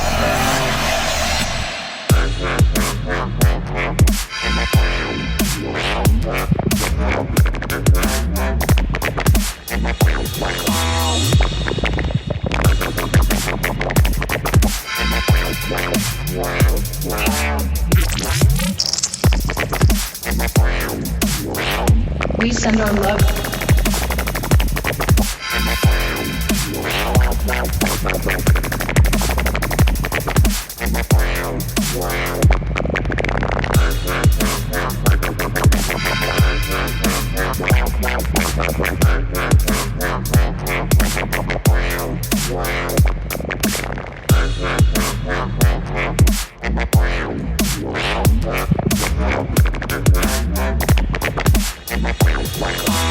We send our love and utmost respect for who you are and what you are accomplishing.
the center of your heart, the spirals of time open. Breathe in all that is you. Bring back all that was, all that is, all that was thought to be forgotten. You are on the shores of waking consciousness, consciousness, consciousness, consciousness. Evoke the knowing. Evoke and embody the truth of every single cell of life that you are, and always have been, and always will be. Bring your mind in the center of your heart. Breathe. Breathe love. Embody love. Real love. For yourself, for others, and the source of all existence. There is only love, and love is enough. Deep in the center of your heart, you will find a truth awaiting you. In the silence, you will find the key to remember who you are and open ancient eyes.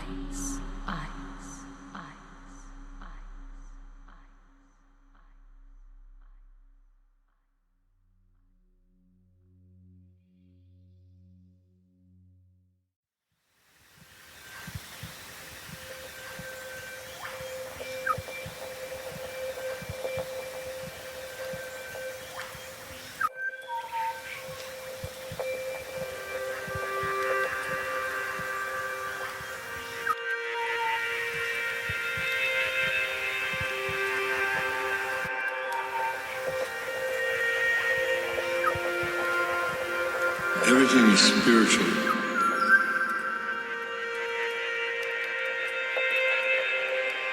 Everything has a spirit.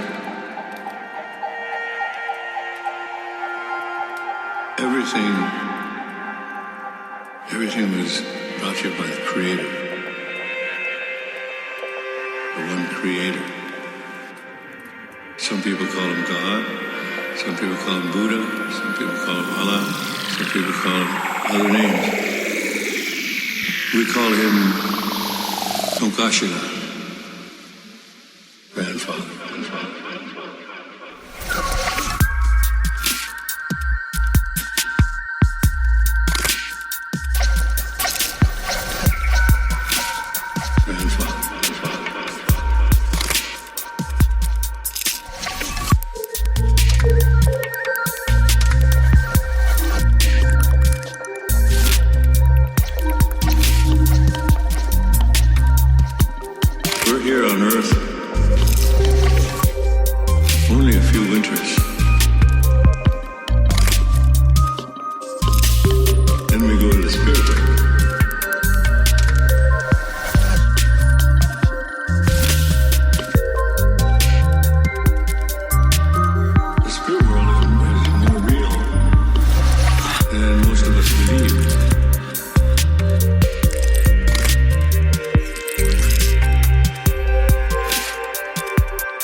You should treat all things as spirit.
We are one family.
On a day like this, maybe you'd rather be somewhere else.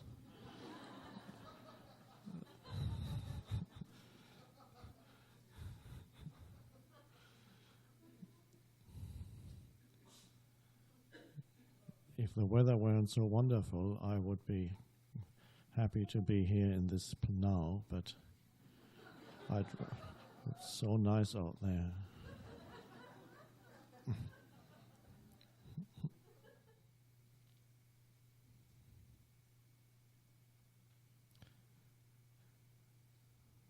There was a Zen master walking with one of his disciples out in the country, and they sat down under a tree, and the disciple didn't quite get it yet, what Zen is. He'd only been there for 6 years.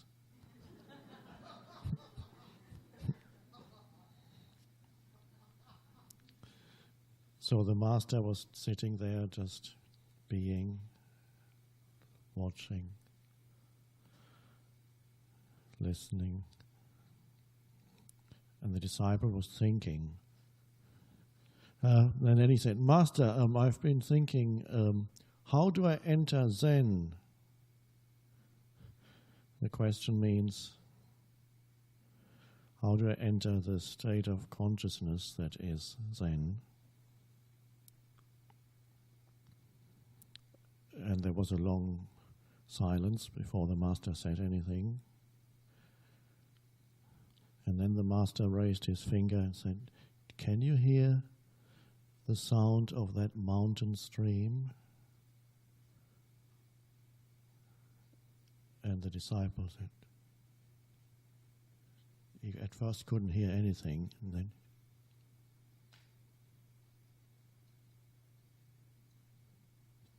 yes, I can hear it. Suddenly he heard the distant mountain stream. And Master said, enter Zen from there. Oh. Okay.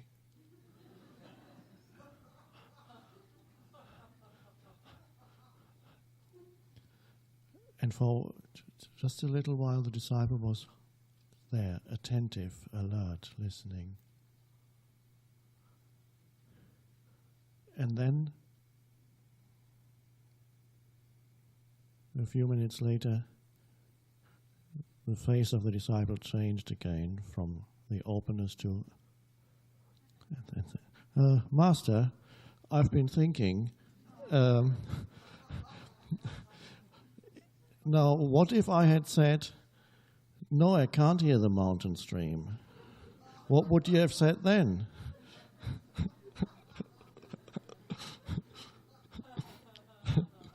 And the master raised his finger again and said, disciple, yes?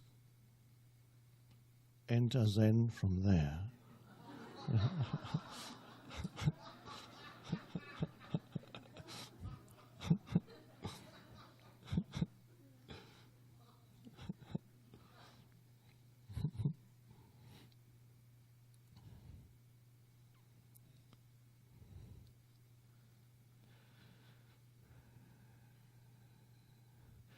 So the mountain stream is beautiful.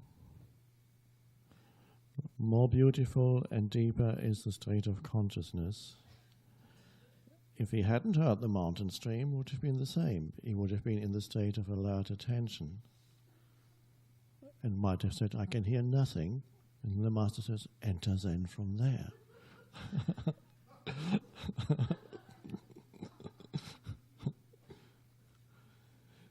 So here, I take this as a little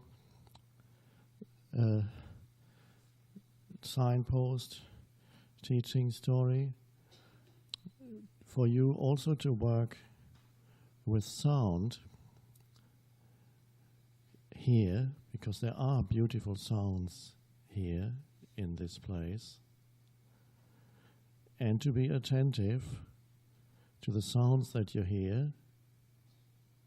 Today, I will remind you again tomorrow when we may spend the day in silence, particularly good opportunity to be attentive to the many subtle sounds that you hear here, from the crunching of gravel or little stones as you walk, to crickets, the frogs, the leaves moving in the wind, many sounds that are beautiful and subtle. To hear them requires a certain degree of alertness. That's why Zen masters often raise their finger. That symbolizes not, I'm telling you, you better believe me. No, not that. It says, be alert, awake. So that's the state is required. So when you listen to a sound, you place there's a field of attention that is actually more important than the sound, no matter how beautiful the sound is. But the sound can draw your attention out. And then you learn to not just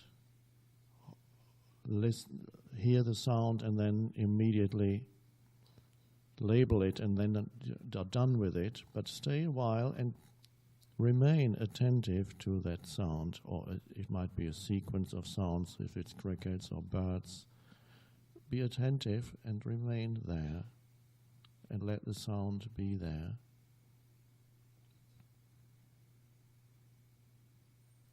So, and then you have what we mentioned this morning with reference to the visual, where you have the sense perception. The visual sense perception happens against the background of stillness.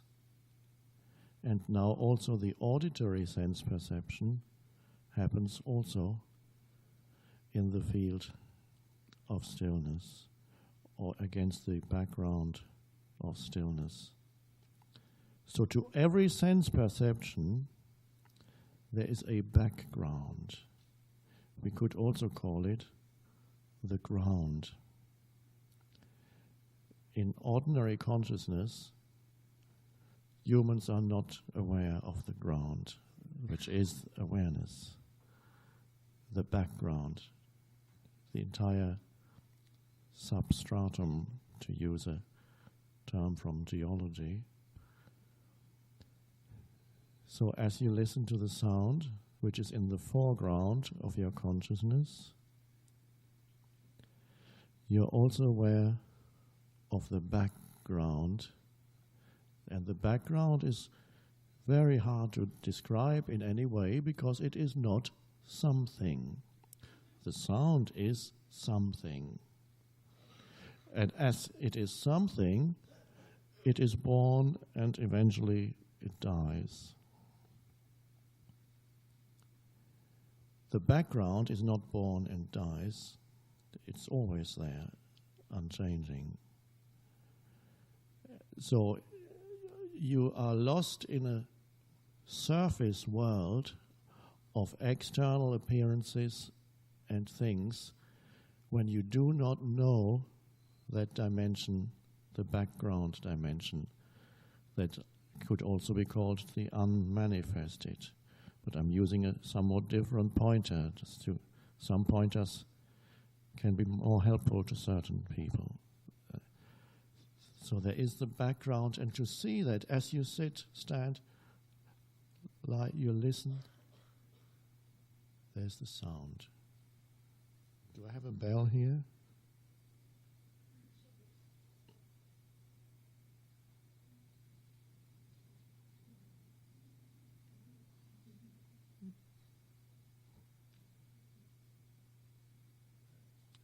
It dissolved.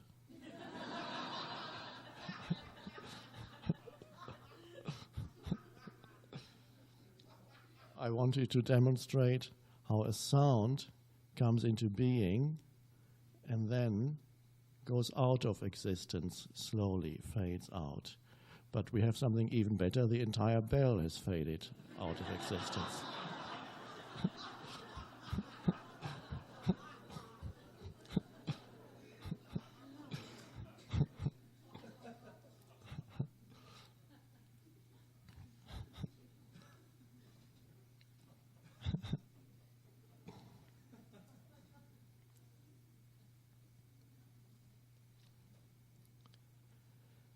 So to be aware of that is amazing. One can also call it a field of peace that underlies your perceptions. A background peace.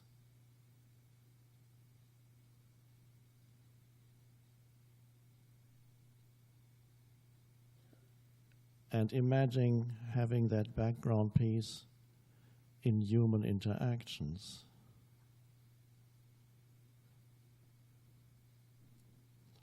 How that changes everything between human beings. Let's put that aside for a moment and stay with just the sounds. It's a little easier. Humans are complicated.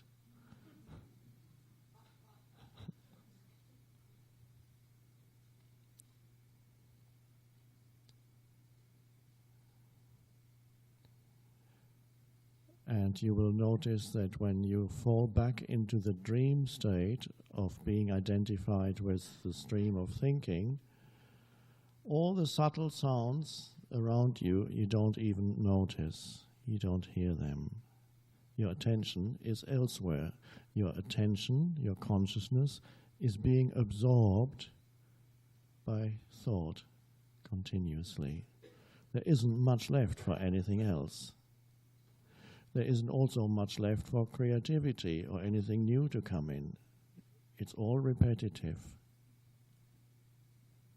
And so here you are making space inside you for there's no other way for something truly new to arise in your life, something truly that comes out of the freshness of the unmanifested, the freshness of being itself, and takes on form, a thought, a word, an action,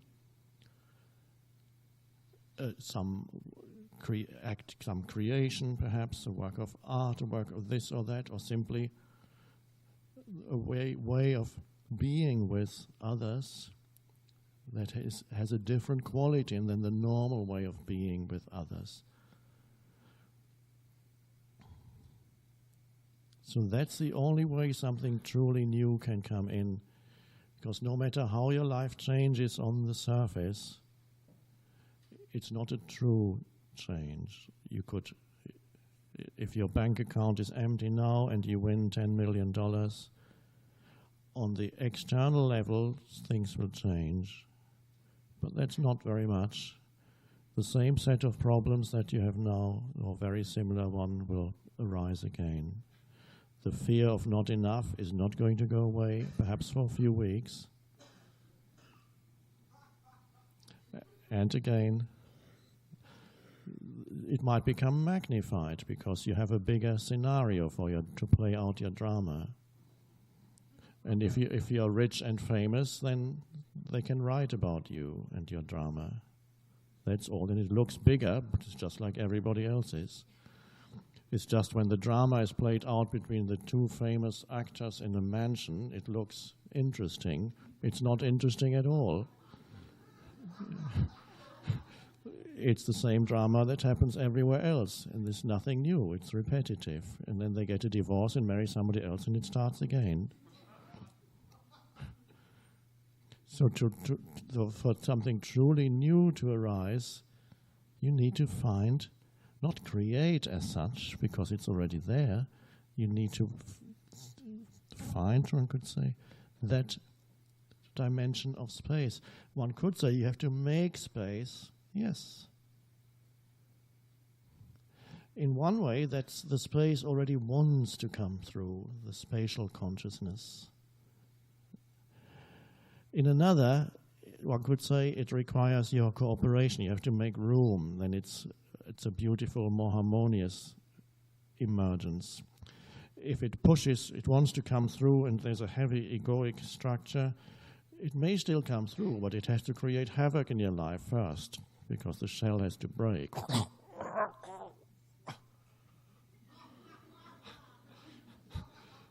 And then you're struck by some disaster that breaks the shell of ego, whatever it may be. And so there are people here who have already experienced some kind of disaster in their lives, some great loss, where their life is threatened or where everything collapsed, and something began to come through that. Otherwise, there was no space there, because there was all the mind objects that one had identified with as oneself, covering up the vastness, the infinite possibilities, the infinite potential that is there in the unmanifested, in the background, in the space consciousness. So these are beautiful pointers that there is in you object consciousness, which is thought, which is mental images. Anything that has form is object consciousness. For most humans, all they ever experience in their life is object consciousness. Their entire life experience consists of a succession of arising and subsiding objects. And they try to hang on to a bundle of mental objects that they think, that's me. Mental images, names, labels, what they think of me, or has been taught to think of who they are. But what are all these things? They are thought forms that you hang on to, and you wrap it with something, cling wrap, whatever, that holds it together, a very fragile structure. And that's me.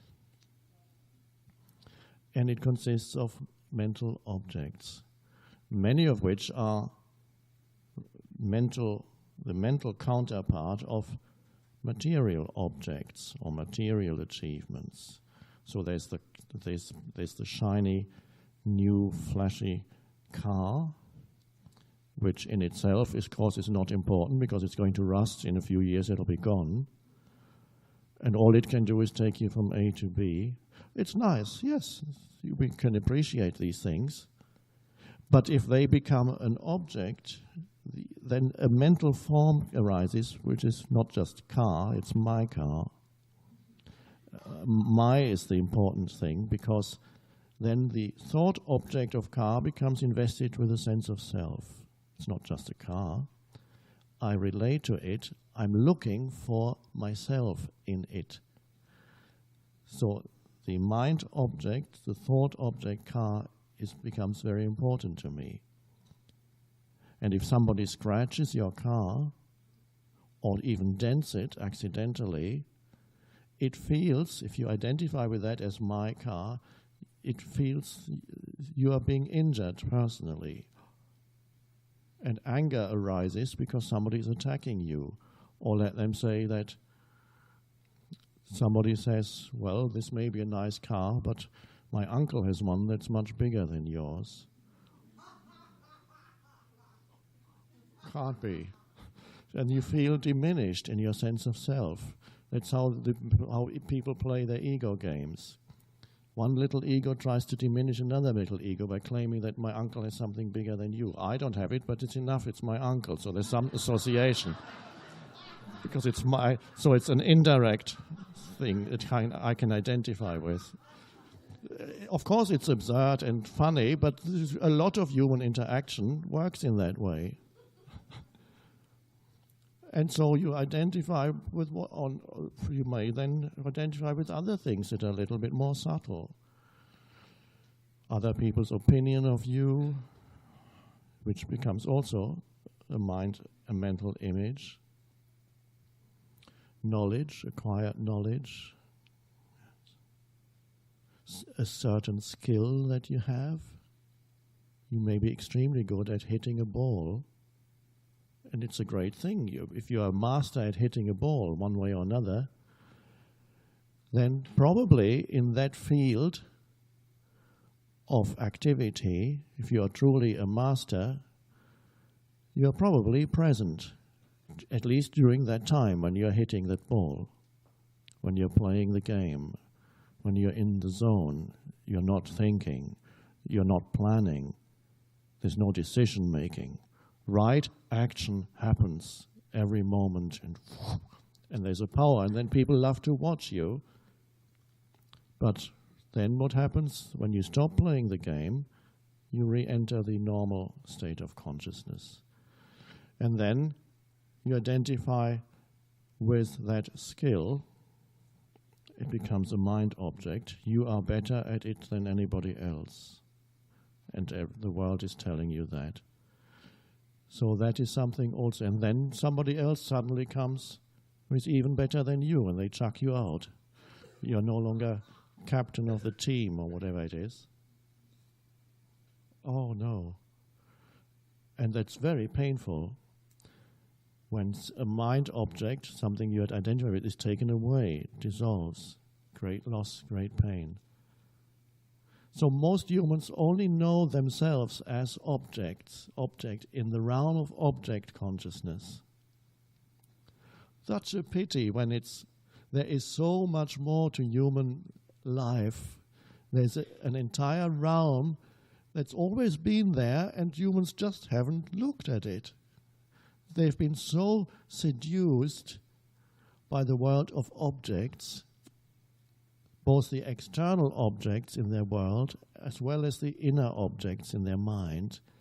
They've been so seduced by the world of objects, so fascinated by objects, so completely identified with the things of this world, that they forgot that there is an entirely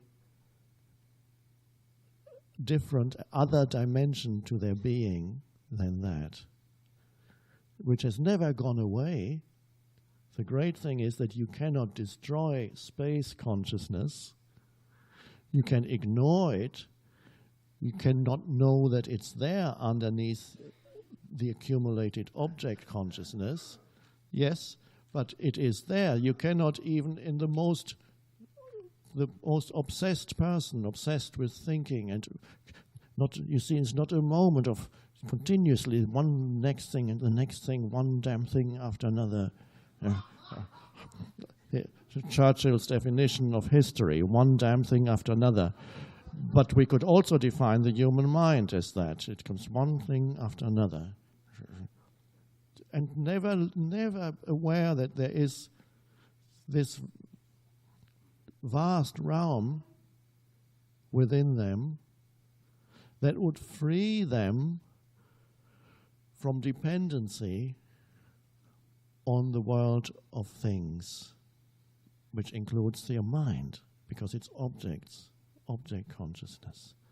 That vast realm is there, and they never know it. It's like the example of like a beggar sitting, trying to get a few cents from someone who's going to give, and he's been sitting on a box filled with gold. I gave that example at the beginning of the book.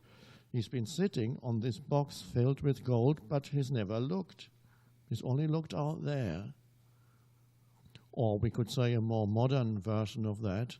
He's been sitting there and never realized that he has a bank account in Switzerland, and that has $100 million in it, and he wants. Now, this is a somewhat deficient parable, because even if somebody if the beggar had a bank account in Switzerland with $1 million in it, wouldn't really make that much difference to his life, because it's so much deeper than that. But it's a parable for people who can think you've already gone beyond it, but I put it at the beginning of the book because most people know only the realm of objects. So a box full of gold works as a metaphor for a while, but it's not ultimately the right metaphor, because it's so much greater than any entire gold in the world. And so that space consciousness is in you, has never gone away, but been ignored. The peace, the stillness. And I'm presenting here, apart from the fact, which is more important, that as we sit here, it arises from within you, even if you didn't want it. But I'm also pointing out little entry points into it. We've already seen bringing a yes to the present moment is an entry point when you accept the form. Form is a thing, is an object.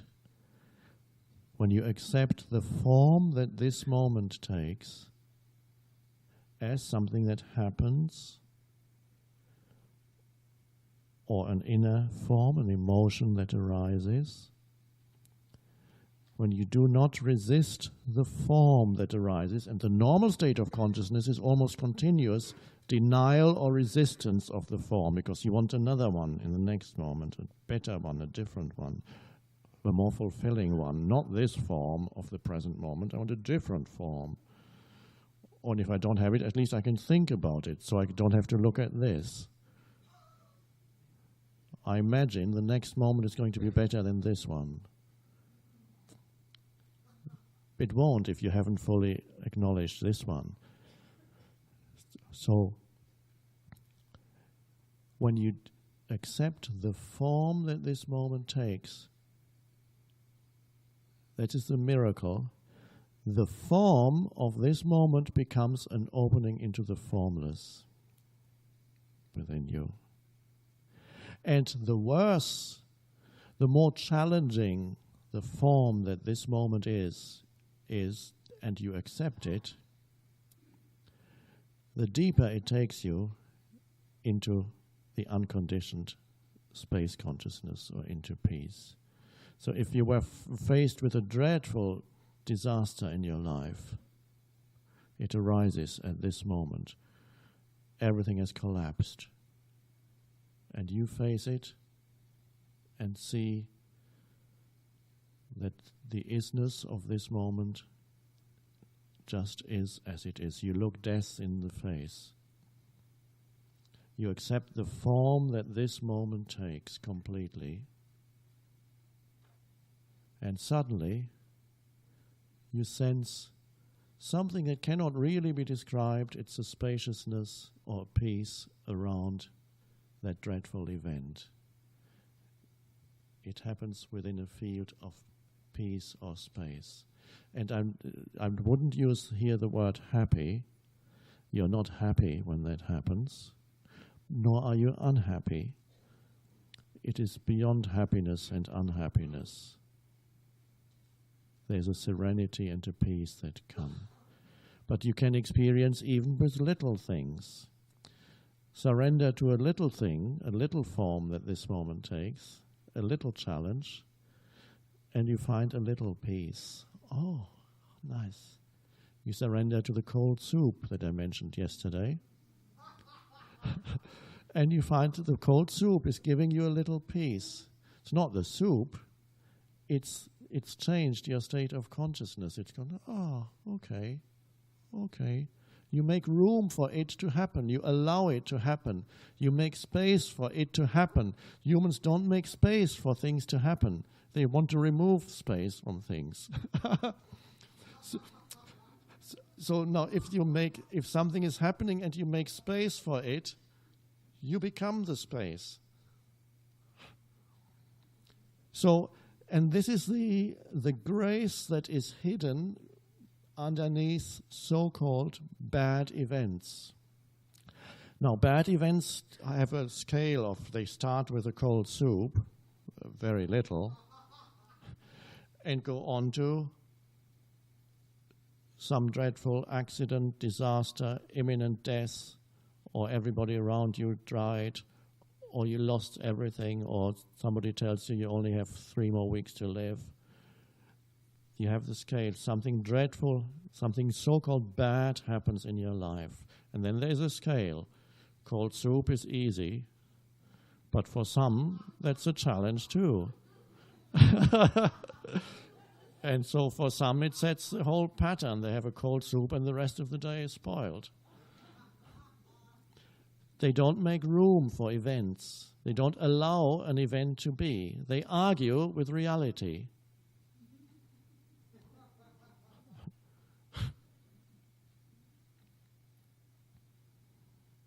I saw a cartoon once. It's hard to describe, but I'll attempt it. It showed people wearing placards. It's come some kind of protest march. And the placards contained only horizontal lines. And the entire surroundings, the street and the houses, were drawn in vertical lines. So the message is, we are against it. Whatever it is, we are against it. So if you make room for something to be, it can only be this moment because nothing can be apart from the now. You make room for something to be, it already is, so why not allow it to be. And this act of allowing,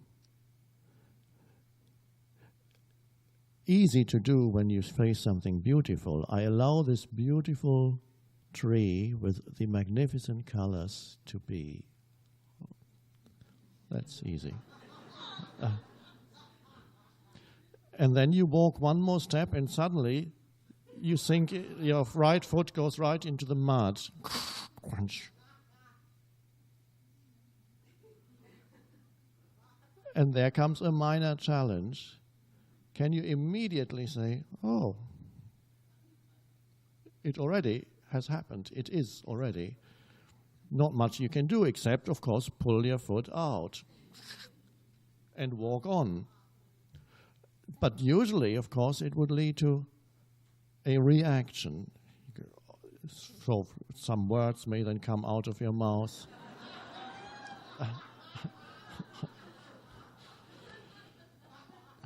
Contraction happens. And maybe there could be an immediate attempt to blame someone. This is what the ego likes to do. Something goes wrong, okay, who can I blame, says the ego. They should have warned people about this.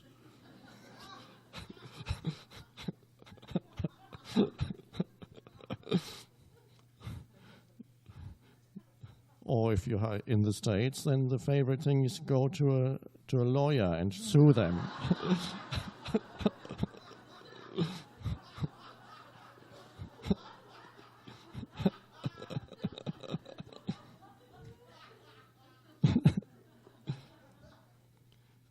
So, and this is a beautiful practice. The many things that, in quotation marks, go wrong in your life are actually the greatest things.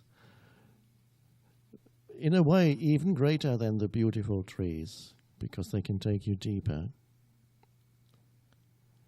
And so, to a large extent, the world is here for you to experience things going wrong.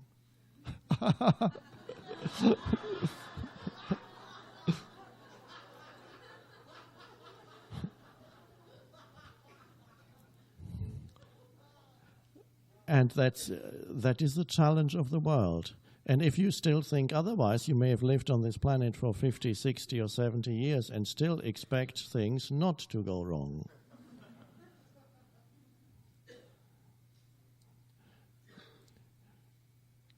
Now, the illusion that you can have things not going wrong, you can still live in that illusion if you live in an advanced, industrialized country, perhaps. Travel to India, and you can no longer live in the illusion that things around you are solid and that you are in control. You are not. Nothing that you plan is going to work out. Everything is going to be totally different from the way you expect it. And things will constantly challenge you, forms. And wherever you look, the world is not as solid as it seems to be here. Wherever you go, there are old people, dying people in the street. Are they not? Where are the old and dying people here? I don't see any. They're shut away. We mustn't look.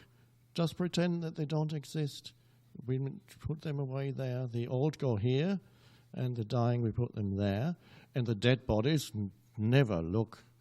Must never see a dead. It's very hard, unless you have a very close relative. If you ever want to see a dead body, they won't let you. They say you're mad. But if you are in India, you see dead bodies very easily. It's normal. And so you get a much better sense of the fragile nature of the world of things, objects, and forms, how insubstantial this world actually is. And it's only in the West that you have the illusion that the world of form is very substantial, solid, and it's going to last. It's there. It has a solidity and permanency. It doesn't. And when sometimes a gigantic man-made form collapses, like 2 years ago in New York, that comes as a dreadful shock to people because it looked so solid and it collapsed. So the world of objects isn't as solid as it seems to be. The world of bodies isn't as permanent and solid as it seems to be. It is very, very fragile, fleeting, insubstantial. So if that's all you know, then you are in this fleeting, insubstantial universe, and there's nothing. And of course, there's constant fear when you identify with that.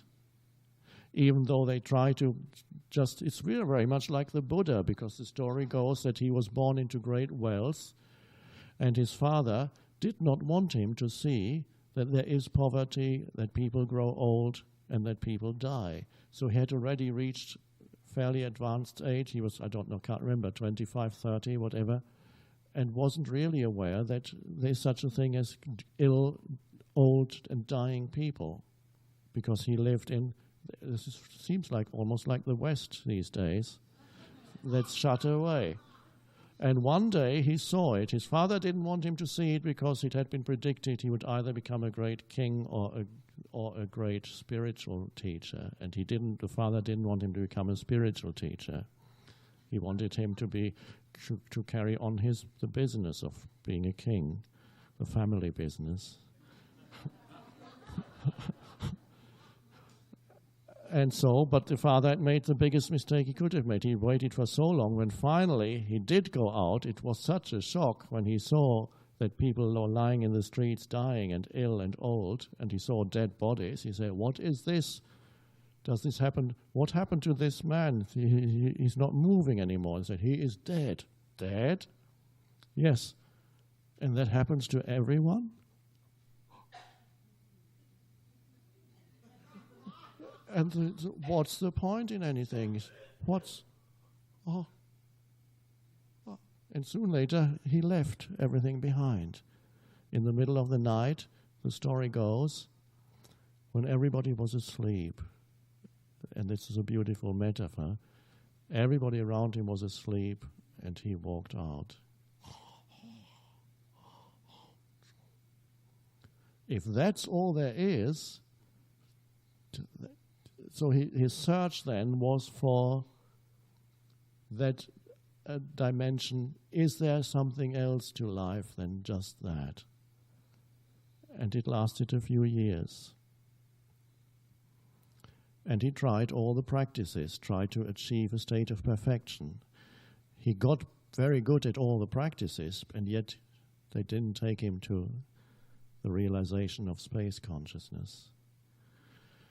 And one day he almost starved himself to death when he said, "I've had enough." This is my translation of the sutras again. He said, "Enough is enough. Give me some food." And they brought him some food. Most disciples left him. He said, "Oh, he's lost his way. He's eating again." And then he ate normally, and he sat under a tree. And suddenly something happened. All resistance collapsed. He was no longer looking for anything to happen. There was surrender to what is, not looking for some state anymore. And there it was.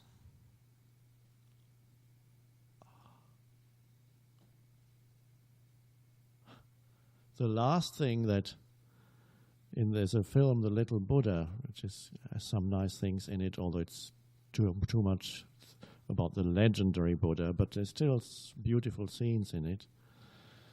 The last thing that disturbs him is when he's sitting under a tree and he sees his reflection in a little puddle of water. Self-reflection. And he sees his face in the little puddle of water next to him, and he's fascinated by that suddenly. And suddenly an arm comes out of this pool of water and tries to pull him down. And he frees himself, and then the reflection is gone. This is the last attempt by the ego to be there as an object in his consciousness, to see himself as someone, to remain there as an object in his consciousness, a mental object, to making himself into a mental, this is normal consciousness, making himself into a mental object and then have a relationship with it. I love myself. I hate myself. Now, do I really hate myself? I must remind myself on the bathroom mirror that I love myself. I love myself. You have a relationship with yourself. Of course, it's better to love yourself than to hate yourself. It makes life a little easier.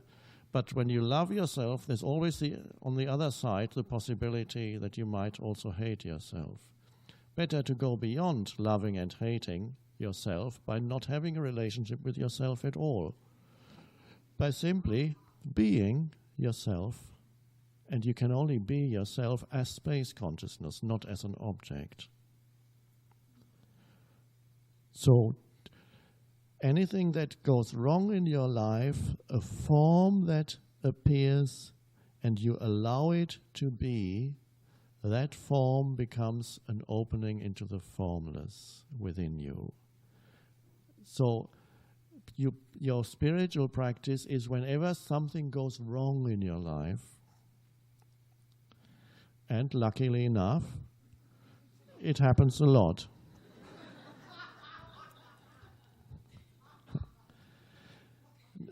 Not saying that you cannot improve your life. You can improve your life greatly. You can create a much better reality for yourself, which is nice. You can create through applying the power of thought and action and visualization. You can improve your life considerably. You can live in a bigger, more beautiful place,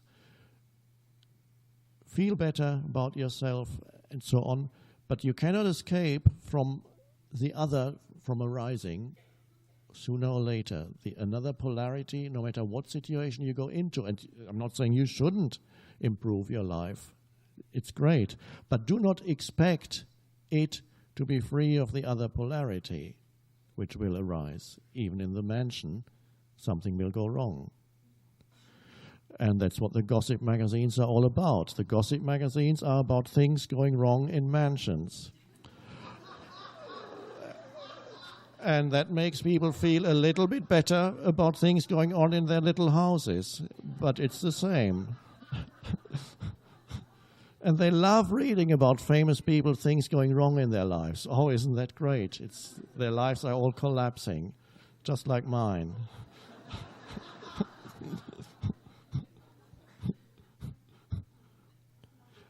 So one thing that usually happens, that when something goes wrong, it pulls you into the old, it strengthens the reactivity of the old mind structures.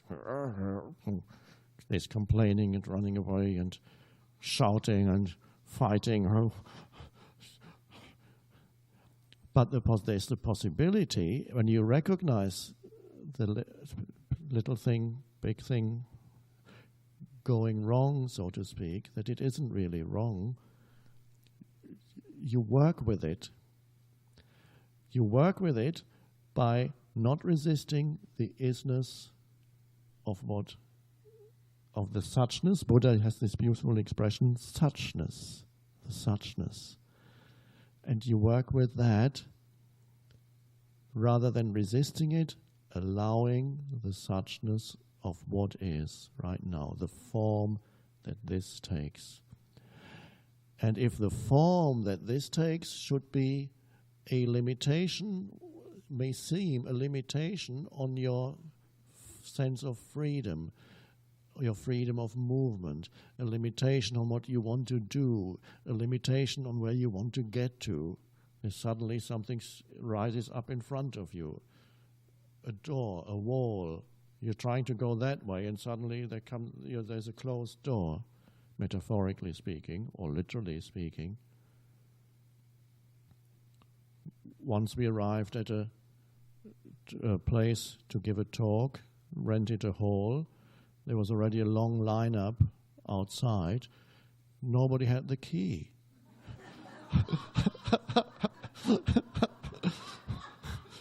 And there was nobody there. They had all gone home. So 200 people were lining up. Some were getting angry. I arrived. Can't get in. So you're actually faced with a wall. So what do you then start shouting? No, of course you take action. Can you call somebody? Maybe somebody somewhere has a key and maybe they can come. Okay, somebody did that. But in the meantime, here we are. What was there to do except to cooperate with that moment? So I would just go say, greet everybody in the lineup, and everybody was very happy.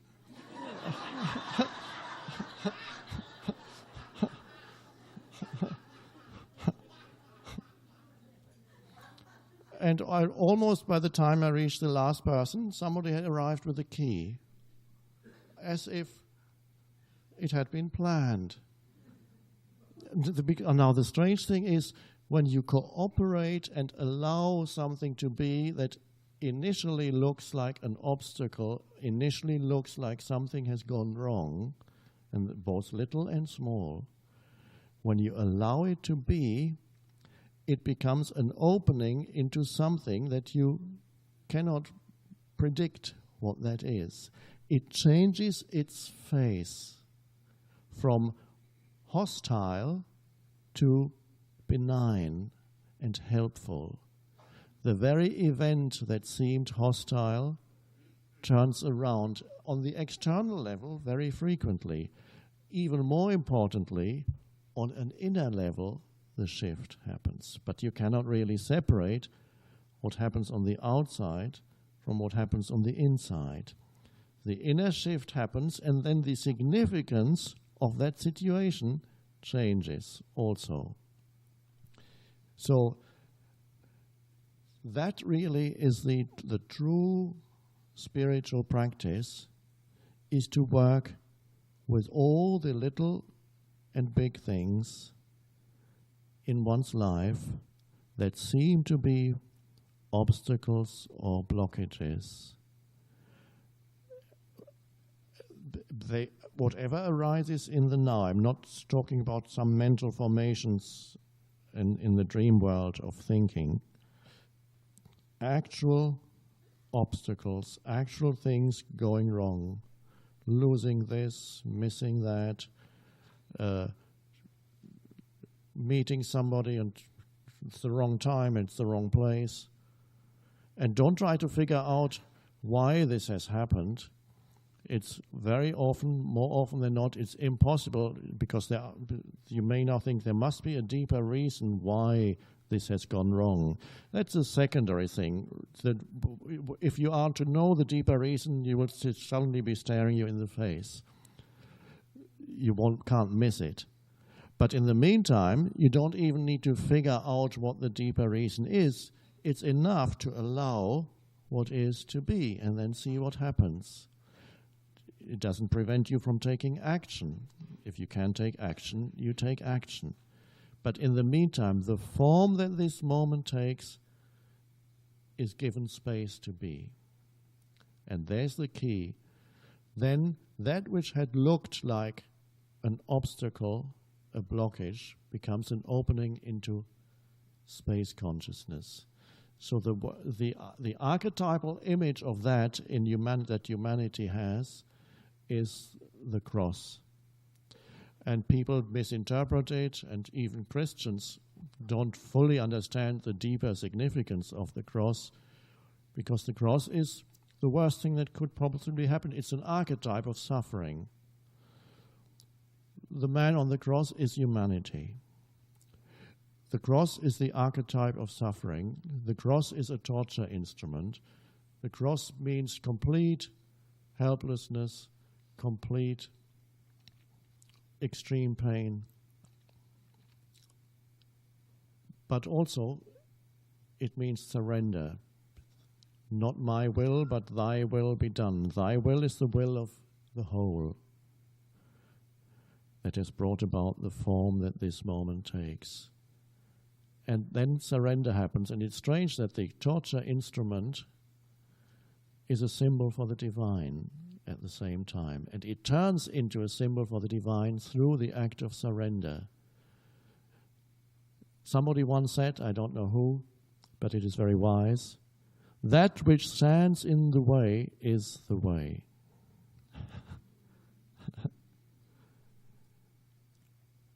And I said in this book, Stillness Speaks, that which seemed to deny the existence of any transcendental dimension to life becomes an opening into that dimension. Because it sometimes happens that a serious illness, a dreadful disaster in your life, something going dreadfully wrong to someone close to you, it seems to deny any meaning. It destroys often people's belief.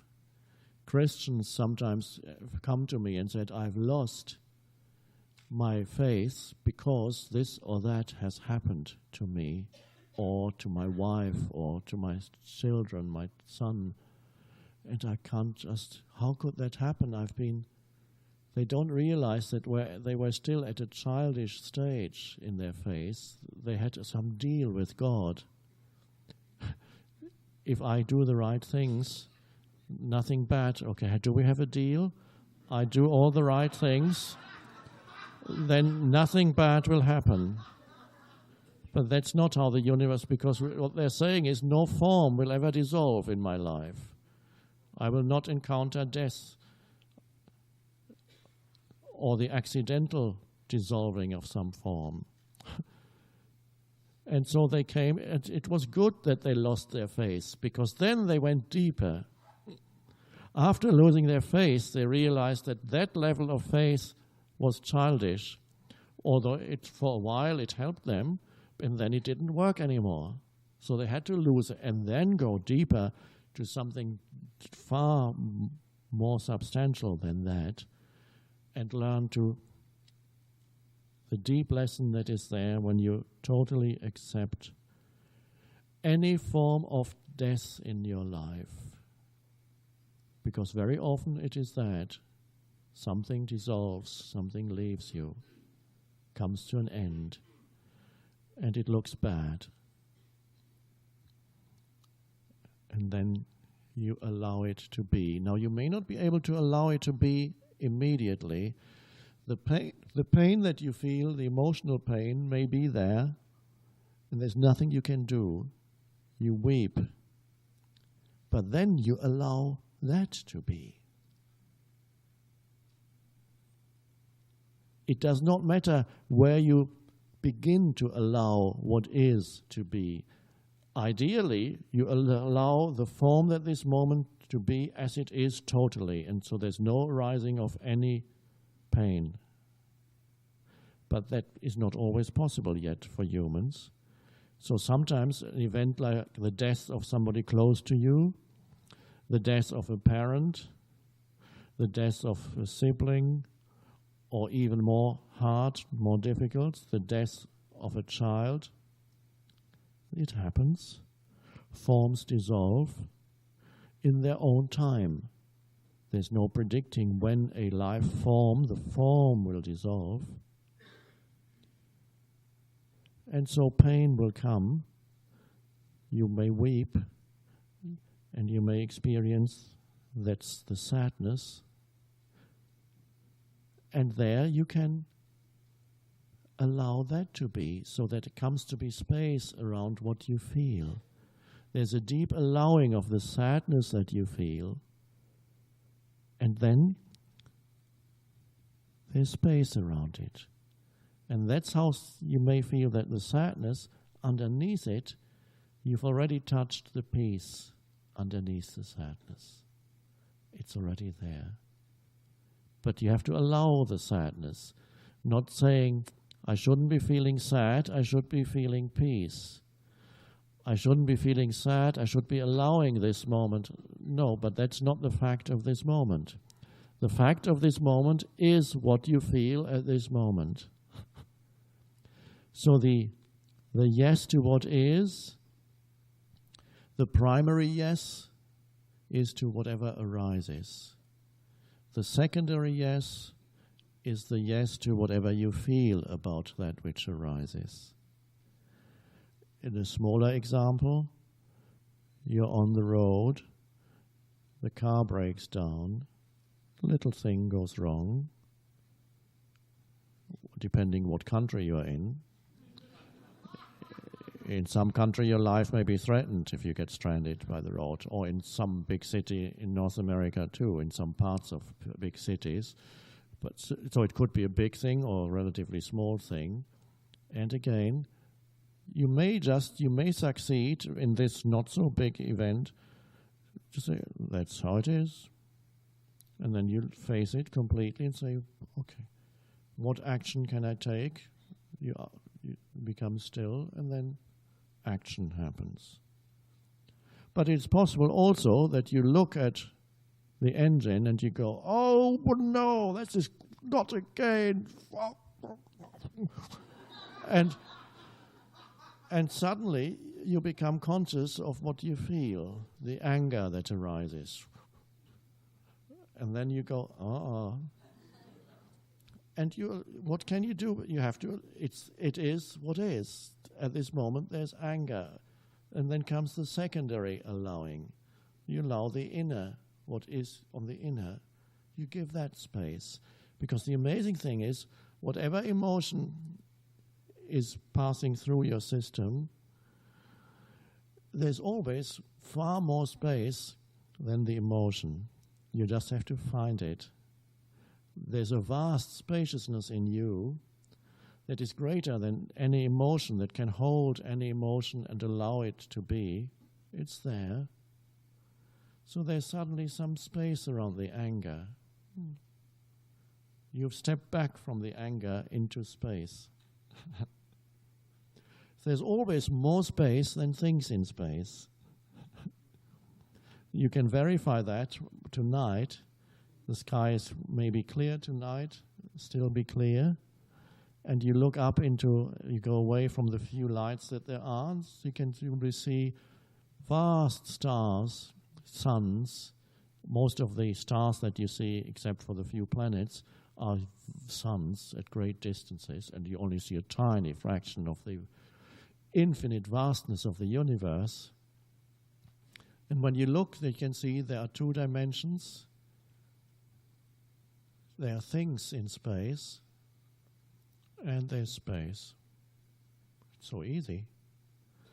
There are things in space, and there is space. But that which is awe-inspiring about when you look up there is not the things in space. What is awe-inspiring is the vastness of it. Infinite, unimaginable vastness of space. Billions, not just billions of suns, billions of worlds, of galaxies. Each galaxy consists of billions of suns. Vast. And you look, it stops your mind when you truly look. You go, unimaginable vastness.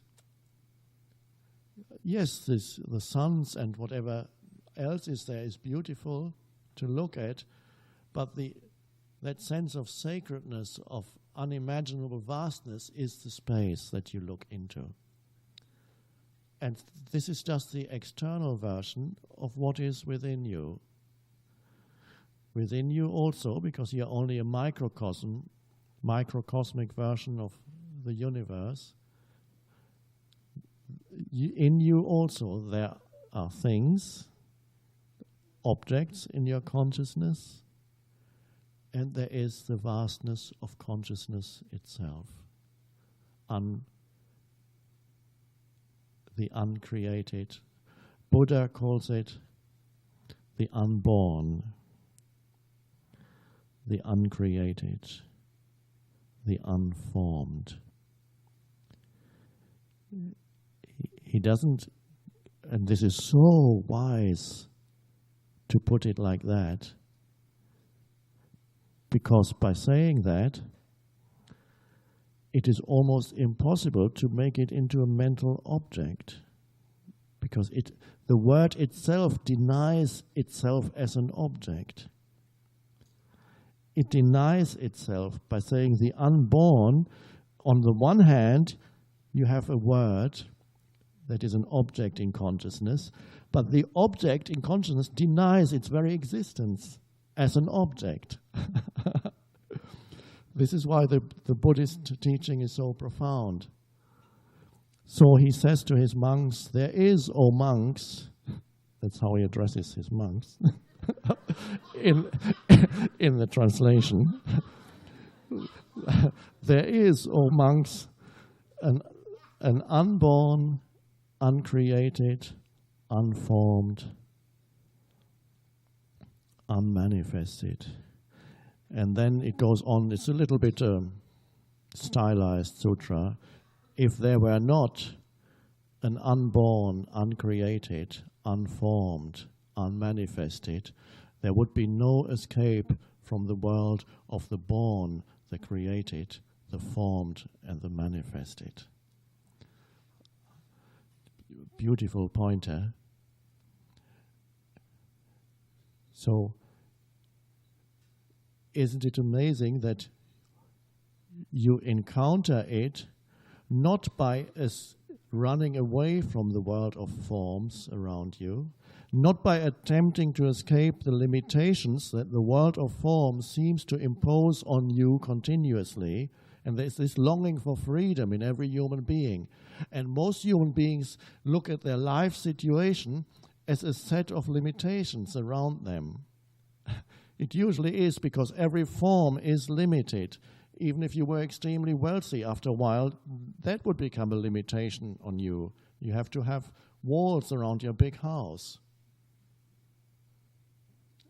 and need bodyguards to go out. So, and then there are the limitations that the body at some point becomes a limitation on you. No matter how fit it is at this moment, eventually you'll grow old, and it may be a little more difficult to get up. Oh, my back hurts. Or a more serious limitation. And many limitations happen because form is limitation. And there's a longing in humans for freedom from limitation. Freedom. And people believe that this freedom can be found in some situation. This is not to say that you cannot improve your life situation. It is wonderful to do that. Work to improve your life situation. Live in a nicer place. But not as an believing that that will free you. It's nice because when you play with the world of form, it's nice to have beautiful forms around you if you can, but don't depend on them too much, because you juggle these forms and then one drops. And then before you know, another one drops, and then somebody throws you on more. Okay. So the escape from limitation is not the escape from the limitations of form in your life. It's through the seeming limitations. By allowing the form of this moment, which quite often seems to be a limitation on your life, by allowing it internally to be as it is. So one could almost say you walk through the limitation, not away from it. You don't run away from it. You face it. And as you face it, allow it to be, it's no longer a limitation. That's inner freedom. So you find inner freedom often in the worst of circumstances. People have found it. They found it in prison camps. They found it through serious illness. They found it through serious disability. They found it through loss of everything that they had and identified with, and suddenly they were driven into acceptance of what is. And then the very limitation around them became an opening. And so some people in prison are living this teaching also. I get more and more letters from people in prison who have become free in prison. And some reported, a couple, that they got released prematurely and they were not even up for parole. Suddenly it happened. But it was a secondary bonus. The miracle is that often a difficult situation, even on the external level, changes and shows a more benign face. But that is a secondary bonus that you get as you surrender. And that it is truly miraculous what you can experience as there's a shift in that consciousness, how quickly an external situation can turn around, how quickly help can come in, because you now cooperate with life, which is now, never not now. You cooperate with this moment. There's no resistance to life, which is now. And then life can help, because the entire universe is a field of intelligence. Nothing is dead. Everything is an expression of that intelligence, that consciousness. It's in the very space in this room. And then it gets, through the human, it becomes focalized, but it's all pervasive. The human is like a magnifying glass that you hold, there's the sunshine, and then you have, it concentrates it. But it's everywhere. And then life becomes helpful in sometimes miraculous ways. Suddenly the right person comes, the right event comes, the right thing comes.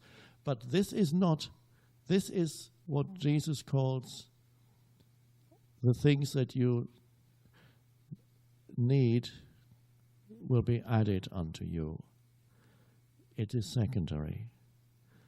The inner shift is primary, what Jesus describes as finding the kingdom of heaven, which is here now, not over there, some other place, some other time. That is primary, that shift. And then what happens in the world of things is secondary. But miraculously, more often than not, a shift in the world of things will reflect the inner shift. And if it doesn't, the energy that you bring to it will change it. So, in other words, maybe they won't release you yet from prison.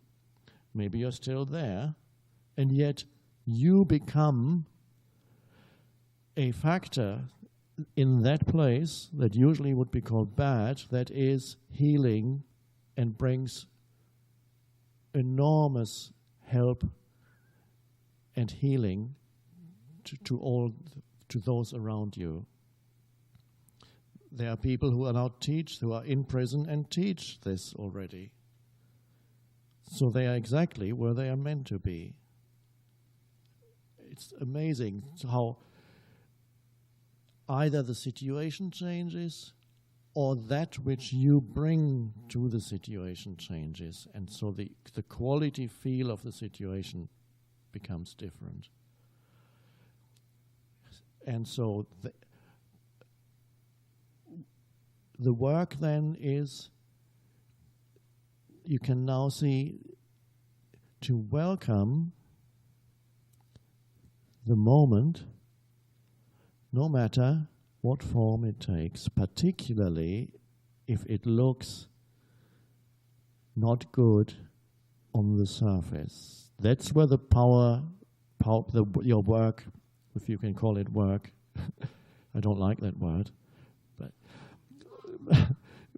particularly when this work becomes powerful, when applied to all those many events in your life that look not right, wrong, shouldn't have happened, it's not what I want. There you apply, becoming friendly with what is.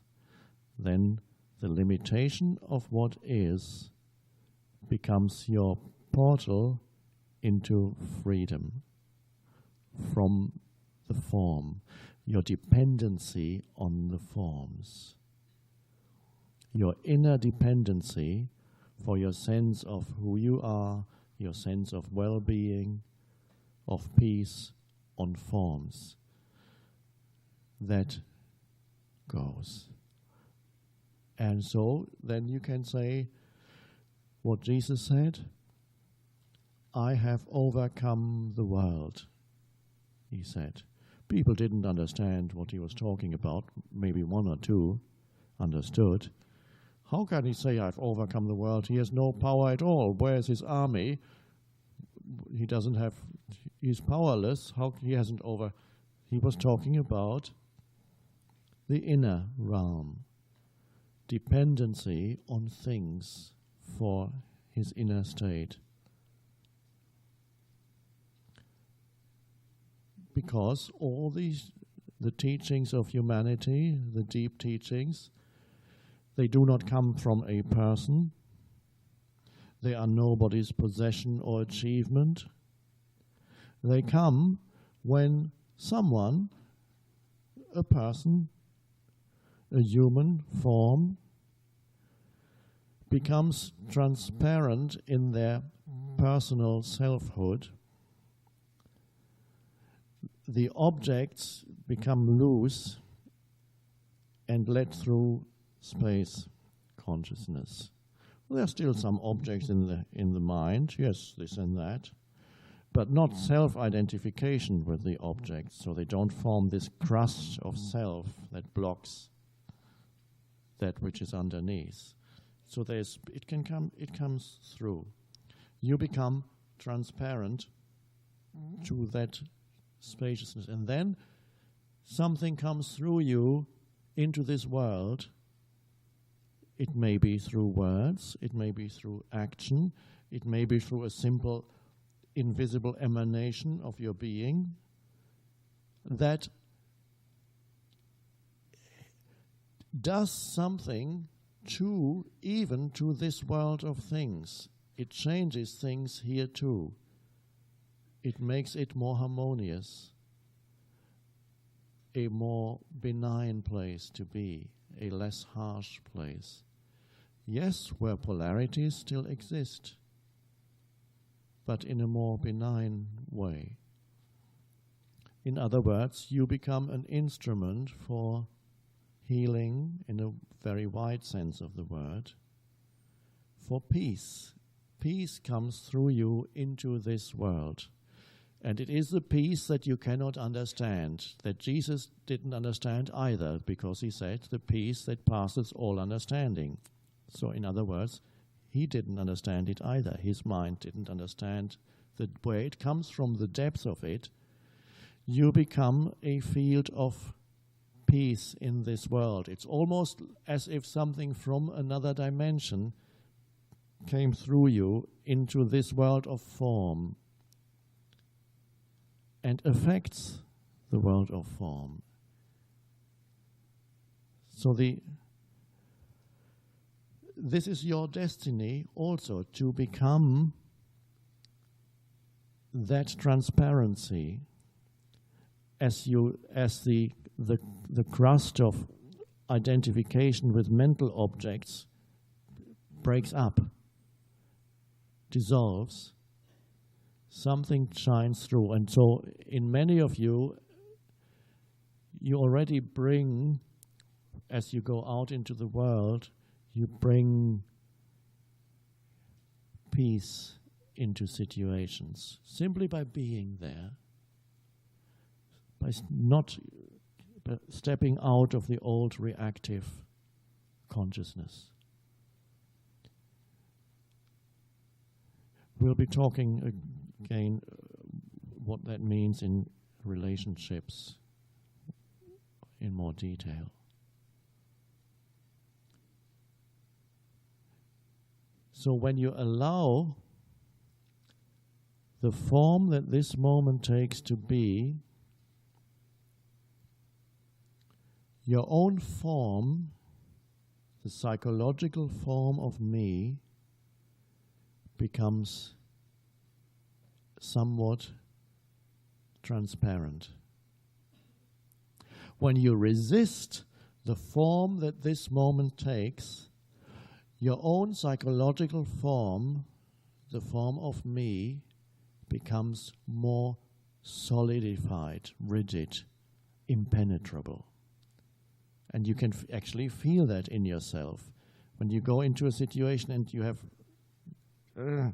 contraction and resistance, you argue, you need to be right, And you can see in that need to argue, to be right, to win, fight, your own, the psychological sense of self contracts and becomes more hardened. The me, you get a stronger sense of self, stronger sense of who you are.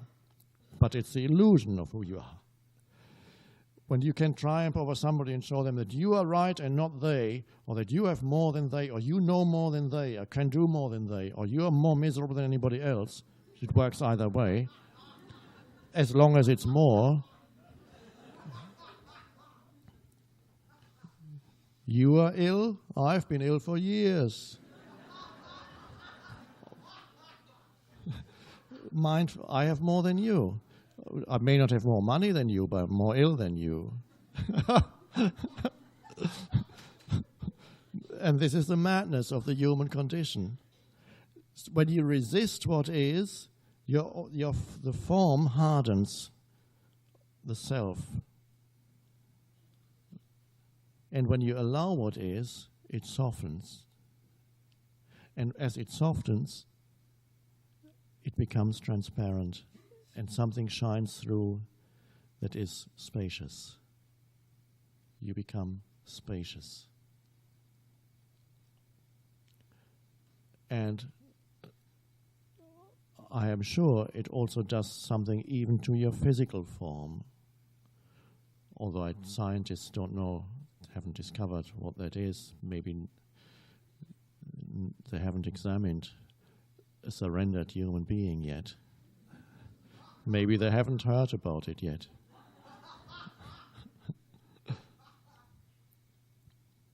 And as humanity begins to live in this way, or a larger part of humanity, of course, it is likely that the physical organism will also undergo changes.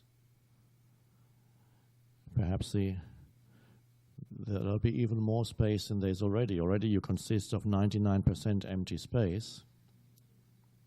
Scientists know that.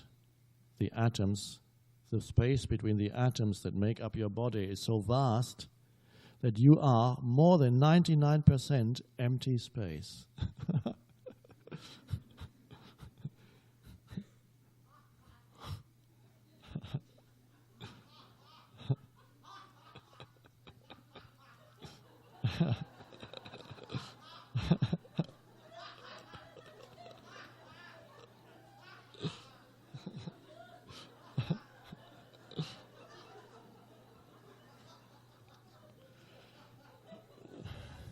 In Zen Buddhism, they have satori. Satori is a sudden flash, a sudden realization, not always lasting, but it's there, sometimes accompanied by shouting or laughter.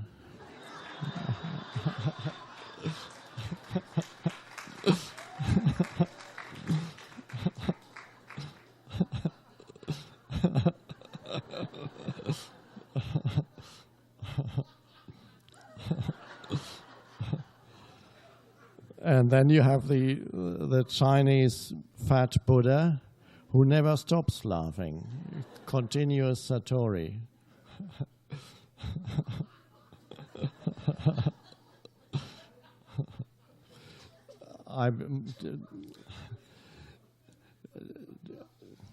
Tomorrow evening, when it comes, of course, it won't be tomorrow. Tomorrow evening, I believe there's a film that you can go and see.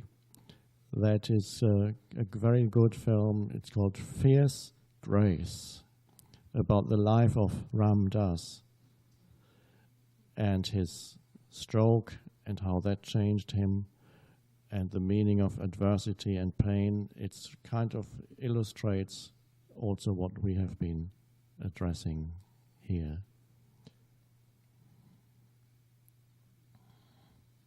Also, if any questions need to be asked, there is no, by the way, don't want to devalue questions. No question, however, is ultimately vital.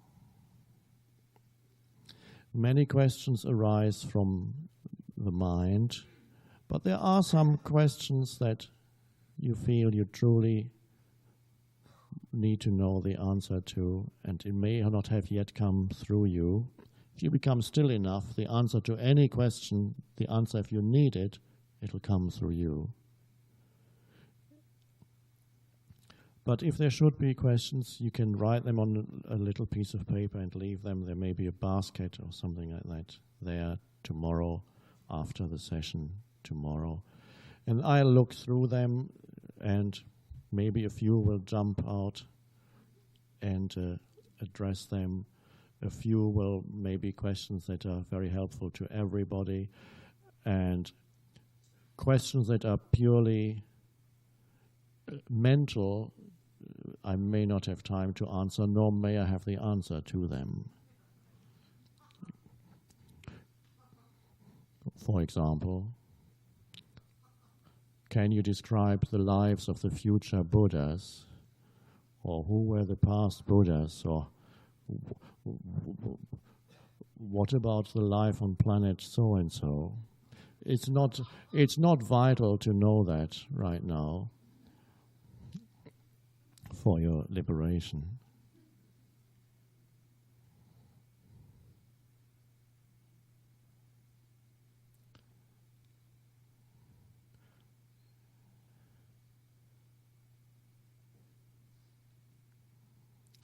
So use whatever the moment presents, both the beauty that is out here and anything else that may happen.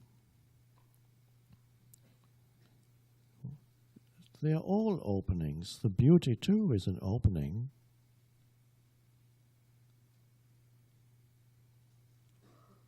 The beauty that you see, the beauty that you listen to. Remember what we started with today? Enter Zen from there, from this moment, whatever it is. Pay attention, be alert, watch. If you resist this moment, you cannot be attentive to what is.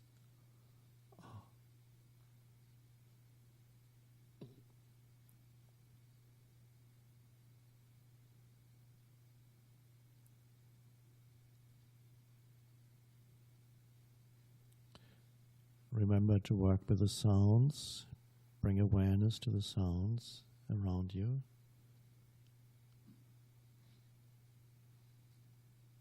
And sense the awareness itself as yourself.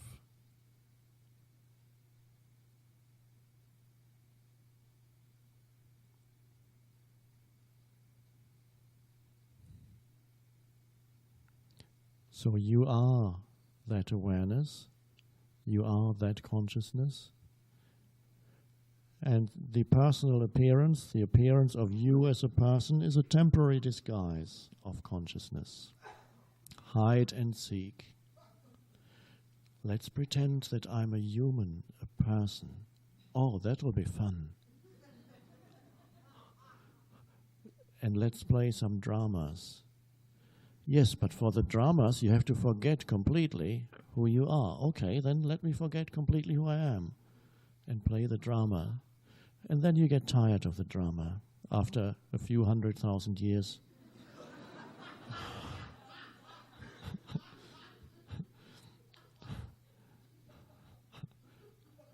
And then after we've played, let's wake up. Oh.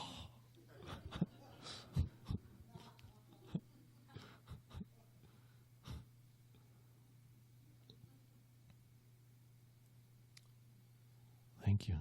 Thank you.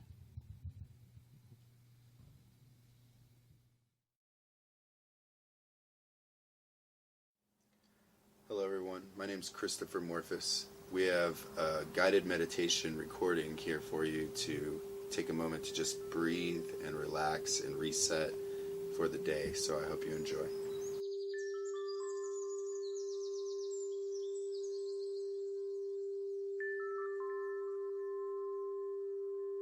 Fill your lungs up completely with air. Exhale fully, completely emptying.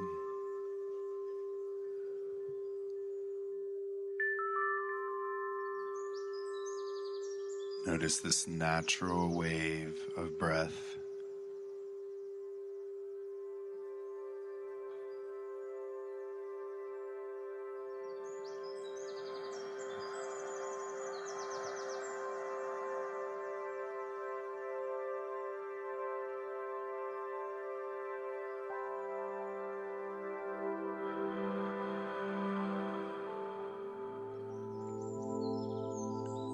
Take time to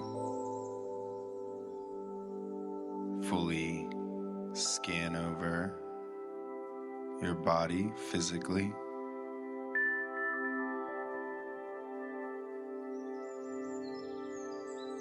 Noticing any areas that may need relaxing or softening.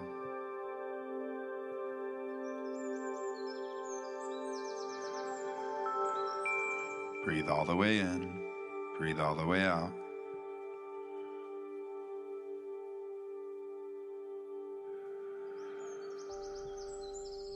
And with your breath, just take time to inhale deeply into any area that might need some love.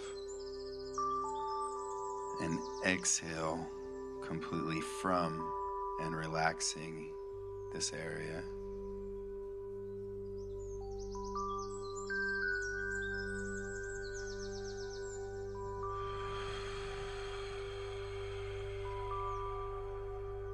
Feel out any muscles, joints, your skin, organs, bones.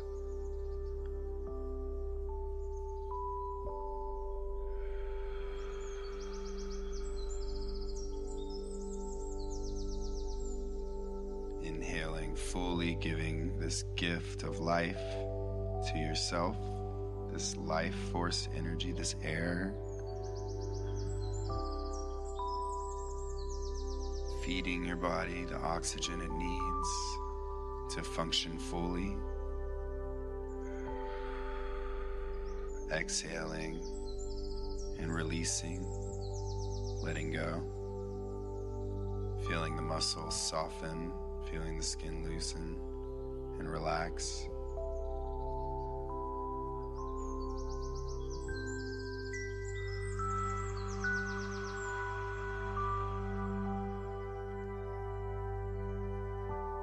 Notice your balance and your symmetry.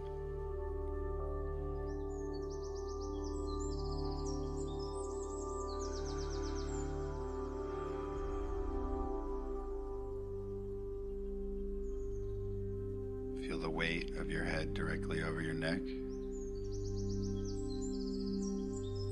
Let your shoulders drop down and back.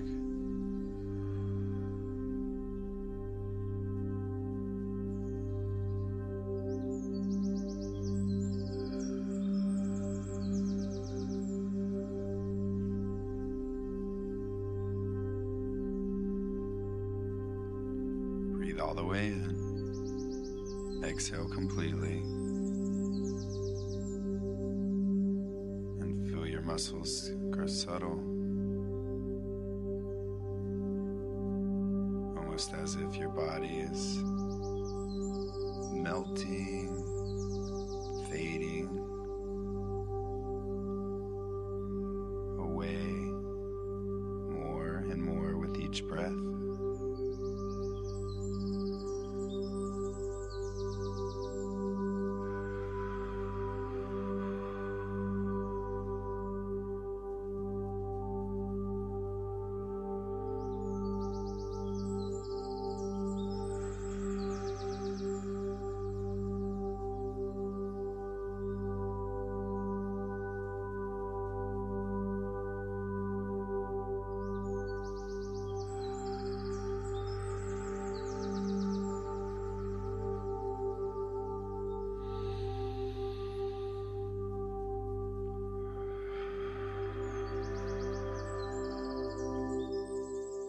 Take a deep inhale through your nose.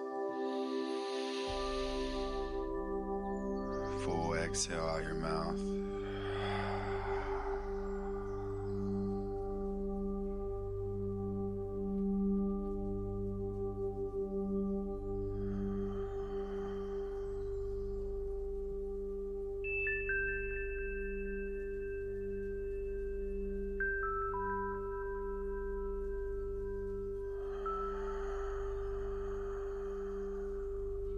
Your body is calm, relaxed, settled.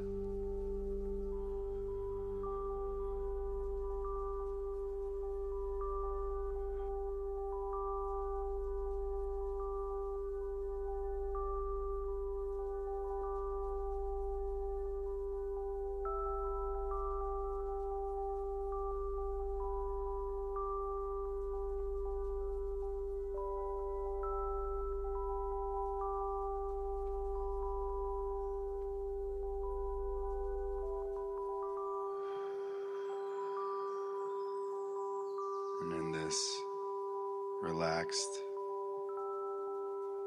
beautiful vessel, let's move our awareness to our thoughts and our minds. Take time to just be aware. Just see. Don't delve into any thoughts. Just look.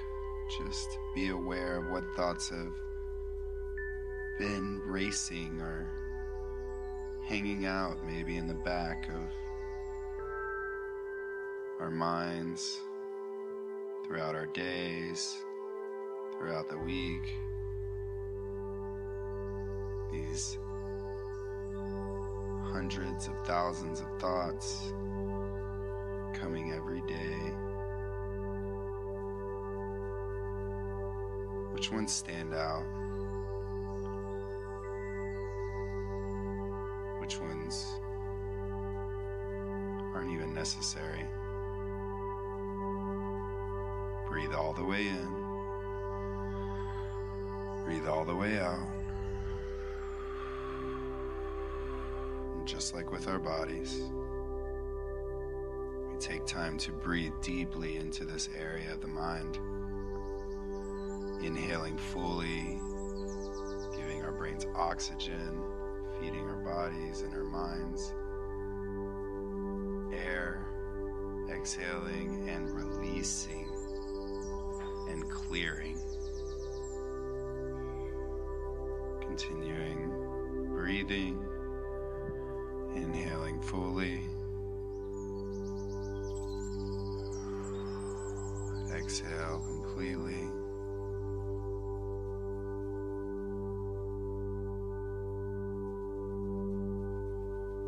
There's so many thoughts. Each thought is a choice.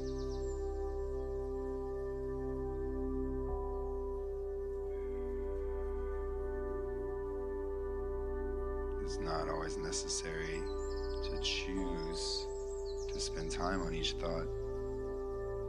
It's wiser to choose which thoughts are most valuable and deserve your attention.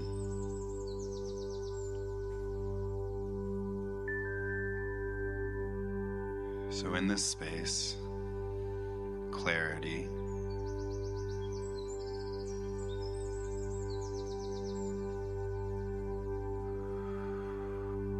take time to bring your attention and your focus to your breath.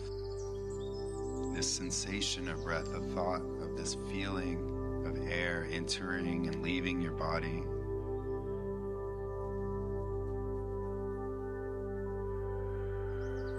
Where do you feel the air cross your lip as you inhale, or your nostril? Where do you feel this warm air leave your body, and the sensation of breath as you exhale?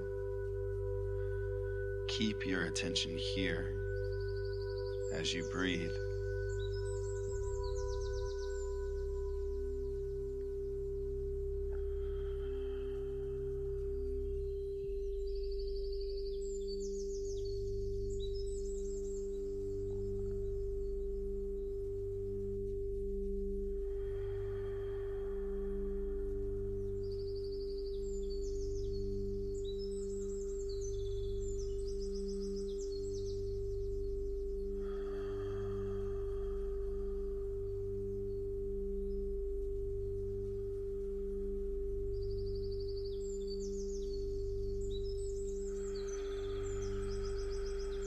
mind starts to wander, do not judge or question yourself. Mental chatter is completely normal. You merely bring your attention back to the breath, completely inhaling, feeling the cool air enter your body. Exhaling, feeling this warm, humid air leave your lungs. This continuous wave of breath is always flowing.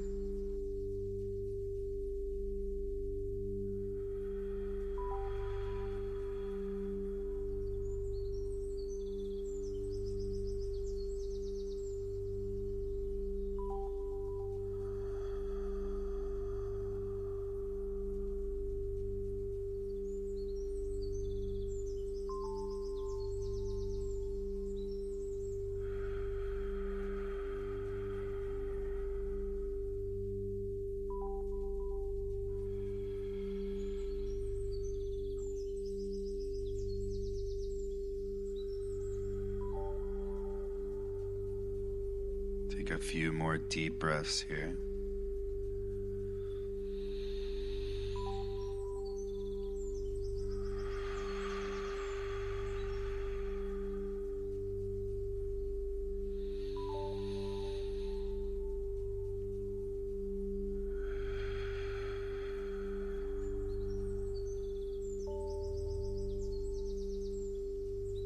Our minds are clear.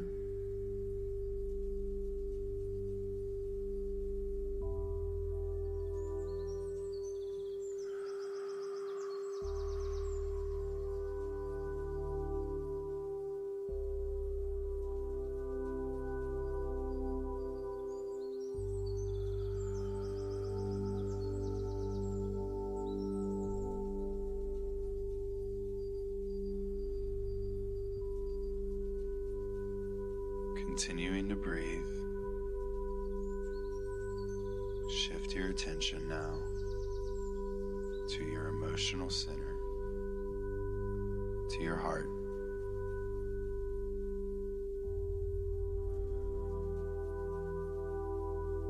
How have you been feeling?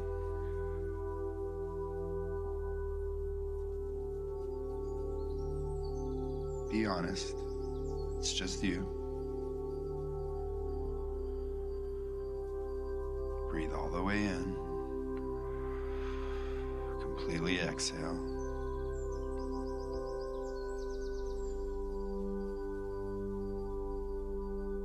What feelings have been pushing or pulling you this way and that?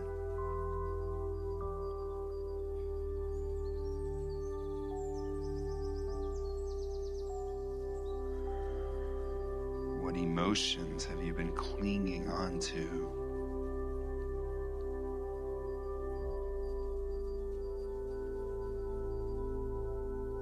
Take another deep breath. And just like with your body, just as in our minds, fully inhaling deeply into our hearts, our centers, our core, exhaling and releasing and letting go.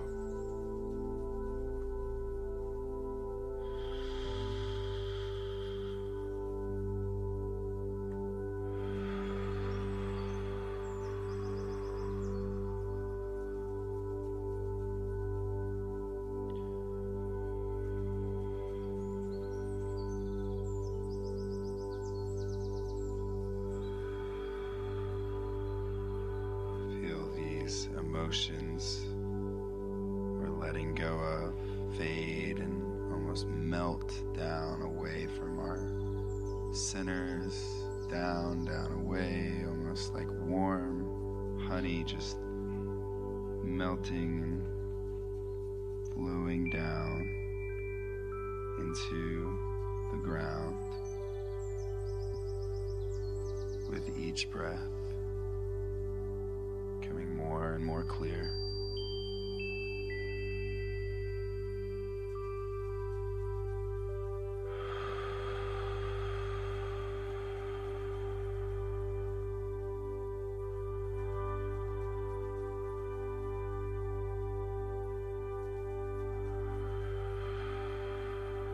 Each emotion is a choice.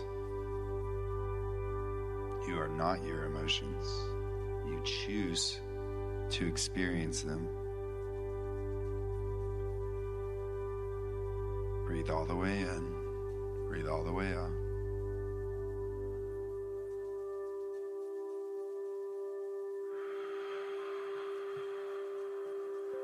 In your breath, you find power over this choice of emotion. And in this clear emotional center, take the opportunity to start fresh, start new. Choose a specific emotion and feeling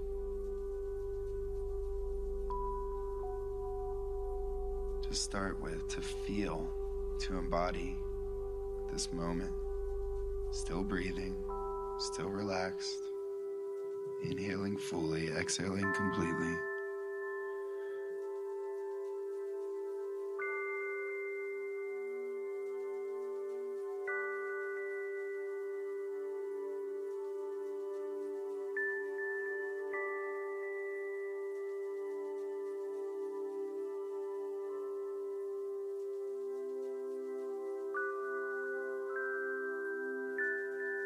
Good and easy emotion is gratitude. Always easy to come back to. Gratitude just that we can breathe, that we have this moment.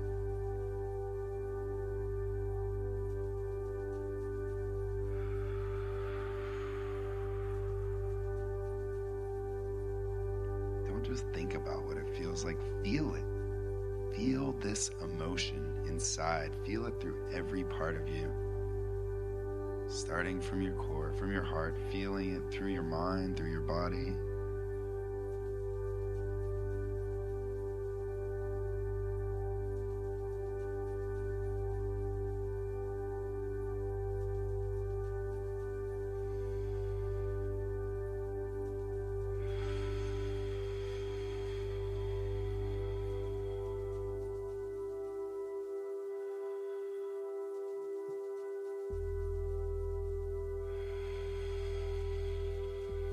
Feeling the breath.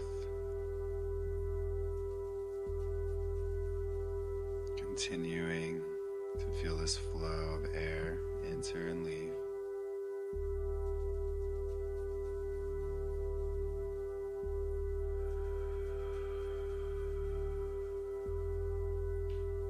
And in this space,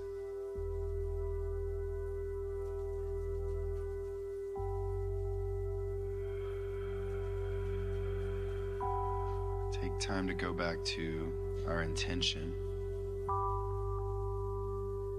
What focus did you put out there? What idea did we write down? What is it that you are ready to see manifest and create in the life of someone you love, in the world around you, and yourself? What experiences would you have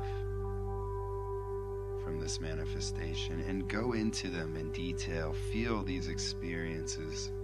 Feel the reality as it is already past. And you are living in this future you've created. This awesome dream you are living.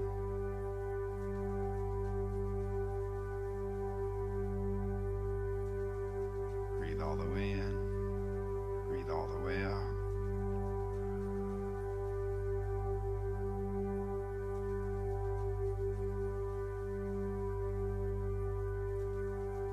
And don't just feel, see what it looks like to be in this reality. Look around.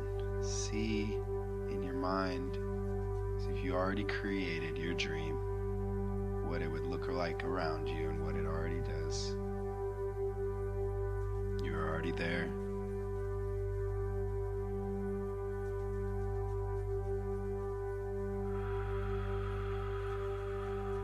So important to feel these emotions of what we'd like to see happen instead of just think of the thoughts.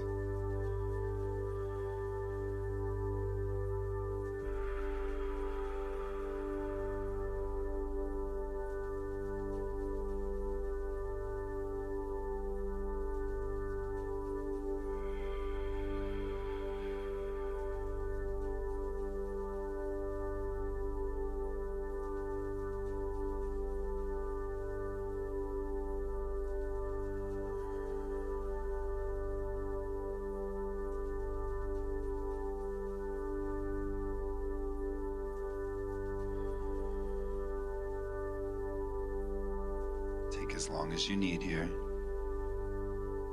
This is a place you can always go to. It's inside.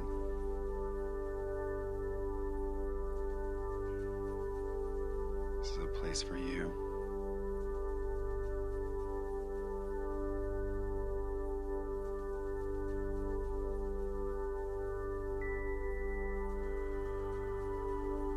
This moment is a gift from you to yourself.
When you're ready, come back to the room and open your eyes.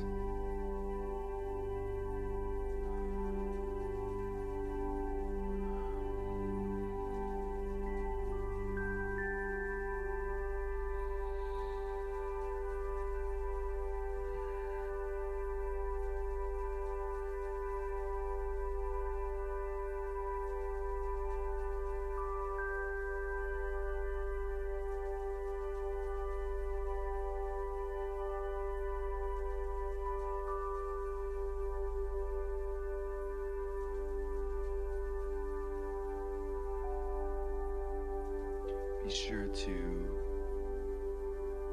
take time, maybe even close your eyes again, go back just to remember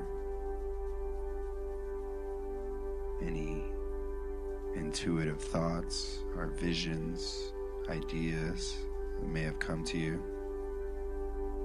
Just like with a dream, it's easy to forget once you wake up.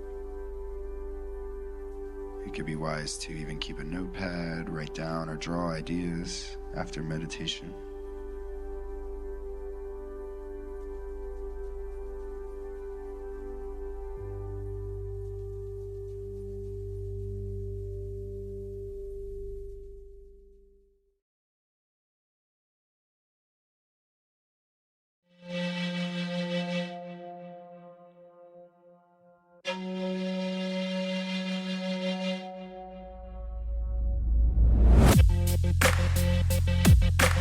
Thanks for tuning in to Bring Me to Life Radio, awakening humanity to spirituality and higher consciousness. Don't forget to like us on Facebook, follow us on Twitter, and subscribe to us on YouTube by searching Project Bring Me to Life.